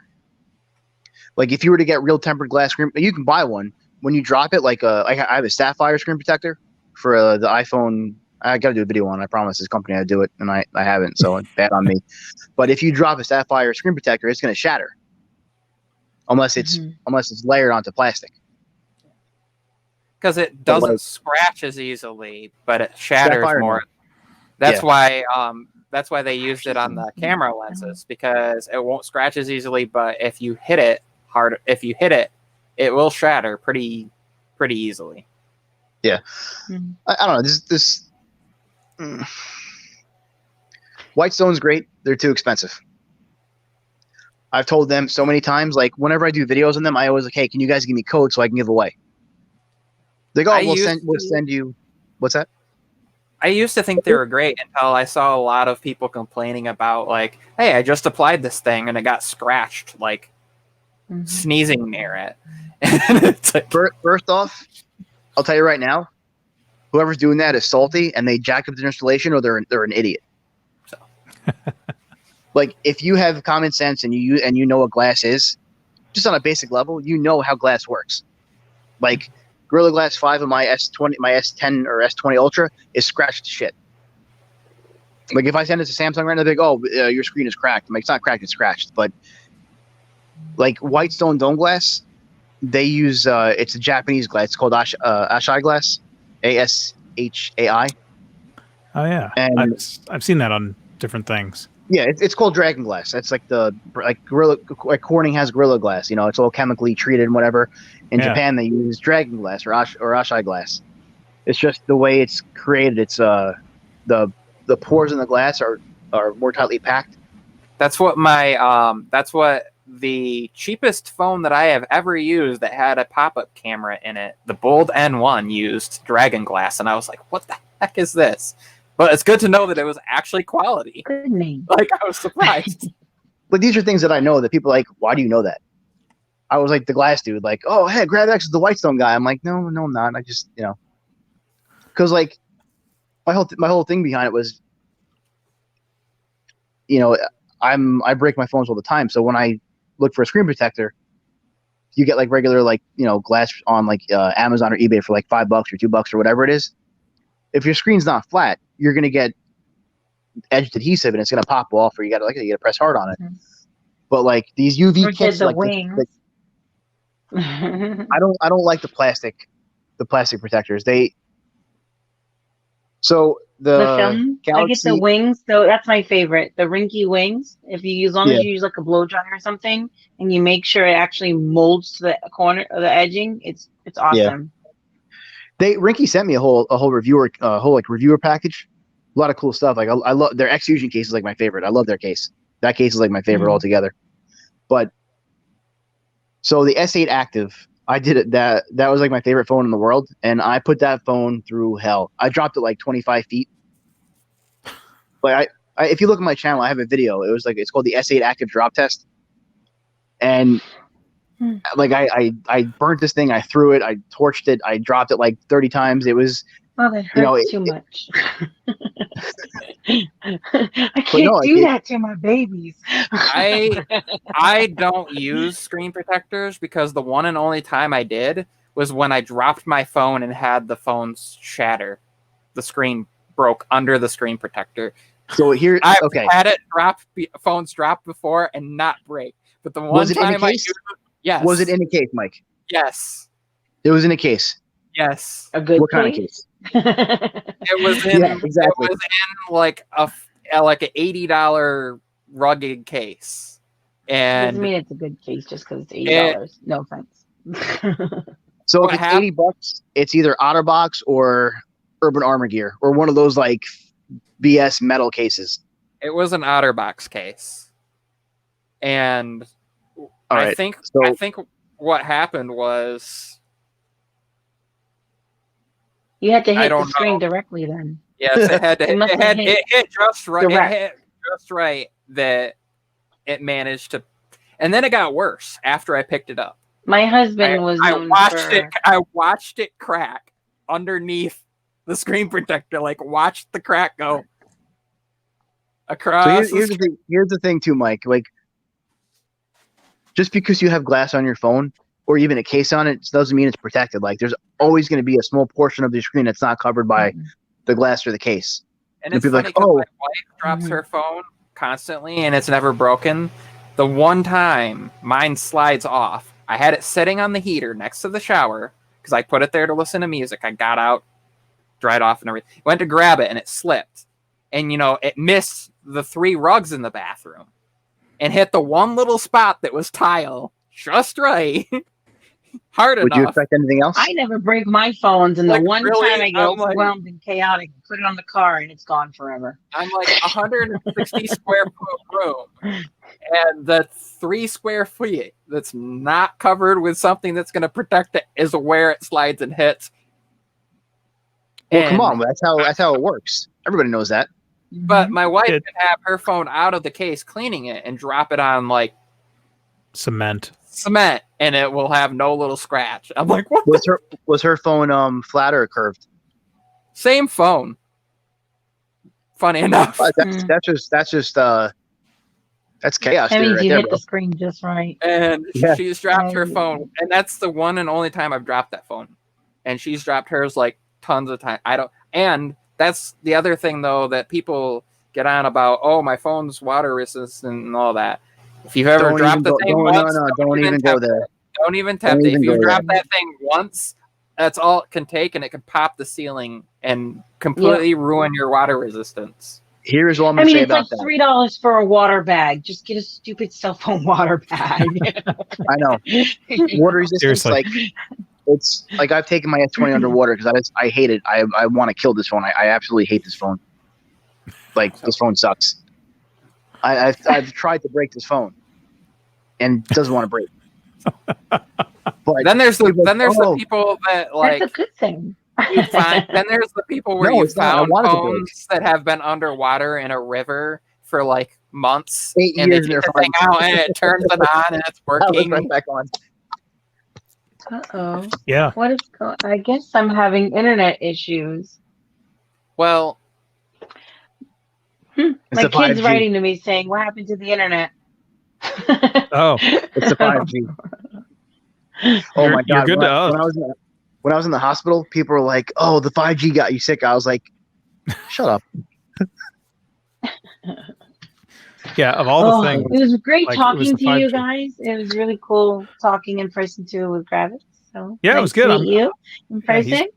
Great to have him. I really should go. I could still keep talking. Yeah, you did say you were going to stop by for a little bit, and we definitely dragged you out. So certainly good. I will say we did put both of your. I did. Chris has no control over this right now. I put both your guys' YouTube channels links in the description, so anybody watching can find your guys' stuff there. I will put the Twitter ones afterwards. I just wanted to make sure that I put something in there right now so I wouldn't forget to do that. I'll be haunting Twitter. You can pretty Every much now find me and over then. at Tech Love Mama. So. You have a good night. I think we're about to wrap up here anyways. Hey, It has one been question 2 for you. hours, 45 minutes. Before you go, do those video cards ever work? The ones I sent you, at all? Actually, yes. The other one you were correct. It's like an older connection. AGP, yeah. Yeah. I don't, as of right now, I don't have anything to fit that, but I am using one. So I have a slim model, the small frame, Low and profile, yeah. so it fits and it doesn't fit. So I had to take the metal plate off just to get it to use with my work computer, but it works. It does work. So I did get to try it out and mess with it. Works good. Yeah, Thank you. AGP is a little 15 years ago ish. Yeah, I have older PCs. I was going to actually fix up and donate and give away to people who don't have anything at all. So, Well, good on you for that. That is awesome. but yeah, because I'm poor, but I get lucky and get free stuff all the time. So I got like I tons of don't. free PCs or laptops I'll fix up and either give away to family members or people I know or things like that. So. Yeah, I'm always trying to get people to like send me stuff so I can build computers for like people who can't afford them. But people are like, no, I'm not going to give you anything. Bye. I was like, No, okay. I follow someone that does that. I know his name, but my head hurts right now. He does it too. He does donations to veterans stuff, and he gets a whole bunch of stuff, and he builds PCs and donates them to veterans and gives them gaming everything, the desk, the chair, everything. Yep. So, but anyways. But like I said, I could keep going. I love tech. So I can Appreciate you keep coming talking through, about as noted. And anytime, I don't know when I'm doing streaming stuff again. I think I'm going to be bouncing, but anytime I'm up or anytime we're here, you're always welcome. Obviously, both of you, but Mama, since you're heading Thanks out. for having me. Yeah, thanks for coming out. Have a good Take night. care. Hello. And then So- there were 3. So I got a question about that T-Max glass. I can't find anything about it on the internet. Like, is it like a clandestine op or something that is just, they're not very overt about their operations is the issue that I'm challenged by. They're not. Okay. Because I mean, the problem is like Whitestone is like the known brand for UV glass, even though there was UV glass before them, and people used the low adhesive in the glass. Actually, before we go on, I think it was Tech for Your Needs asked me how much I would sell it for if I was to sell it. I think they could probably sell that whole kit for like $35 and still make enough money to profit off of it and give us a better price. I'm Because I not think- finding anything by T-Max that's anything newer than like S10, Note 10, and like iPhone 8. As You're on far Amazon, as aren't you? I Google searched, and that's all of the things that came up related to that was Amazon and other was just T-Max? up through. What are you talking about, T-Max? I don't know what you're talking about. So. None of my business. But yes, I thought that was interesting. They sent me this to try it out, but I mean, I know right off the bat that this is going to be too thick for the fingerprint sensor because they're using the same one from the S20 Ultra. The one thing that I really wish Samsung would do is fix their damn software. Their fingerprint identification software is so damn slow. Yeah. It's not even funny. They gimp the speed of their sensor. I almost feel like on purpose because they're not dumb. Like if for example, if you have a bank app and you enable biometric security, when you touch that button, sensor's like, okay, cool, you're in. Meanwhile, Samsung's singing like a full like Green Day song while you're putting your finger on there, and it's like, yeah, okay. 5 seconds later, now you're in. It's like, come on. It's too bad Mike left. He and I were arguing about this earlier, and he's like, "No, the iPhone unlocks so slow. My biometric unlock on the Samsung is way faster." And I'm like, "No, it's not." And he was showing us tonight on the stream, and I'm still like, "It's not fast. It's not." The OnePlus 7 Pro was like that was the fastest sensor I've ever used in my life. The optical sensor. There it is. There it is. OnePlus 8, but yeah. The same thing is, sensor, the same optical one. My face unlocks the thing before I even get a chance to, like. Okay, this is not a very. This is actually not a very bright room. It may seem like it because I'm using. You're in it, so we know it's not that bright. It's still like I could go in the pitch black room. The light from the screen is enough. Will unlock it. The only thing is the screen has to be on. So that's the only, because it uses light to reflect through to unlock, but it is quite fast. But you know what? On the Note 20 Ultra, they're using the same sensor, but they've improved their software on it, because like when you go to like unlock your phone on this thing, it's like instant. Wait, on the Note 20 Ultra, you're saying? Yep. It's way faster than the S20 Ultra. That's good. But it's the exact same sensor, so it's a software thing. I think it's the sampling size that they're using. No, it's the same size sensor. Everything's the same. No, but I mean in the software. So when you do the frequency it like checks, the actual like frequency of checks and like the size, like the mass of your fingerprint that it takes for each, so that it doesn't have to. Because what it's doing is it's comparing when you're holding when you put that on there, the time that you have to hold down is directly relative to the grabbing from the samples that you programmed in initially. So I think what they do is they're taking larger so that they only have to compare it to a smaller number of actual each time they do it, even though they take the same like 10 samples that it actually doesn't need to grab through. I thought it made a point reference. Like it doesn't assign what's the word called? It assigns like frequency points to your fingerprint, to the actual ridges. Yes. like a harmonics thing. But if you think about it like this, if it goes out and it only grabs 5 points each time, and it has to go through 10 samples versus it grabs 25, then it's fewer times to get the same number of sample points, right? Right, but then why can't they put that on the S20 Ultra? Like, this thing is fully updated, and then like you press the button and it's quick, but like they could with software noticeably faster. Like Tech Love and Mama said, within like 6 months they'll have the update on the S20 Ultra. Oh, faster fingerprint sensor. They're already doing updates. Like I'm already getting some of the stuff on my Fold, and my S20 got like some of the minor things that they're already adding about your Fold, Michael. In the S20, they're adding that into camera stuff already. They did the same thing with when the live focus mode, live focus for video came. They added that to the older devices. They do the same thing, and I don't really see the reason to upgrade them, unless you just are the type of person who needs the newest. But with that being said, I love the Note. I just hate the S20 Ultra with like every fiber in my body. I've noticed that a little bit. I was fortunate. I did get the S20 Ultra, and within the time frame, I mean, I wasn't using Android that prolifically, I guess I could say, back then. And I took some time off from Android, and the S20 Ultra was like my return.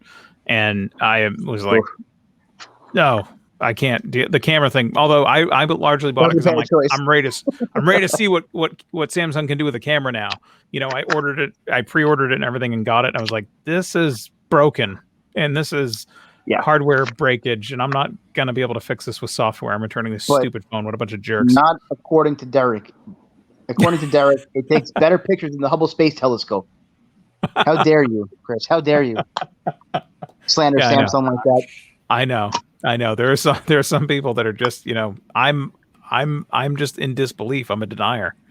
If only I was, very, very similar to, how some people question like the existence of COVID in the world and stuff. COVID's totally fake. It doesn't exist. It's a hoax. It's a hoax virus. I was in the hospital for a month just with the fake thing. I was bored. I wanted to change the scenery. You're someone I would trust with the fake diagnosis of that, like assuring us it's all fake. Mm-hmm. Totally. And like I put a picture of my pills when I was there. They're like, look, they're giving you 5G pills. See, they're giving you 5G. I was like, oh my God. I'm like, why? What's wrong with you people? Oh man. Well, speaking of 5G, I think we have to wrap this thing up. It has been awesome to have you along, man. I'm super glad you popped on. I have to wrap just because I've been doing this since super early in the morning, and I think Pepper is Yeah, he's like, thank God. Okay, so I was on another stream before this, so literally I've been sitting in front of a computer, and it's almost been 6 hours now. damn, Rip man. your eyes. Well, at least you get those astronaut diapers. AKA the Gatorade bottle. Exactly. Oh man. Thank you, Ryan. Yeah, it's great having you, man. I really appreciate you coming Absolutely. Yes, Mike. Appreciate it, Mike. I know you're in there in the chat lurking around too. I see you down there talking shit about me. through. He does not like you. He disagrees with your thoughts on Yeah, Samsung. I think he's one of he just liked to stream. That was him. Yeah, that's the point where he did that too. I think that's exactly what he changed his He's vote. like, I'm not here anymore. Dislike. Oh man. All right, guys. I'll see you on the Twitterverse. Cool, man. Of course. Appreciate it. Thanks again, Mr. Pepper. Be well, and obviously to anybody in the replay crew. I'll let you close us out unless you want me to. You're gonna let everybody in the replay crew close us out? Awesome. That might be a while. Sorry, yeah, mid sentence foible. Jason C, RFK Tech Q&A, Battery Powered, Tech702. Big John Tech Review. Jason C, Tech for Your Needs. Apple Monster is in here somewhere. Peachy Von, Techie K. Let's see here. Oh, Cheyenne Azim, Big John, Drew Lips, and everybody else who joined us tonight live, and all those in replay crew. Thank you for spending time with us and the craziness of the chaos of tonight. And as always, as I say, good night and God bless. Be well, folks.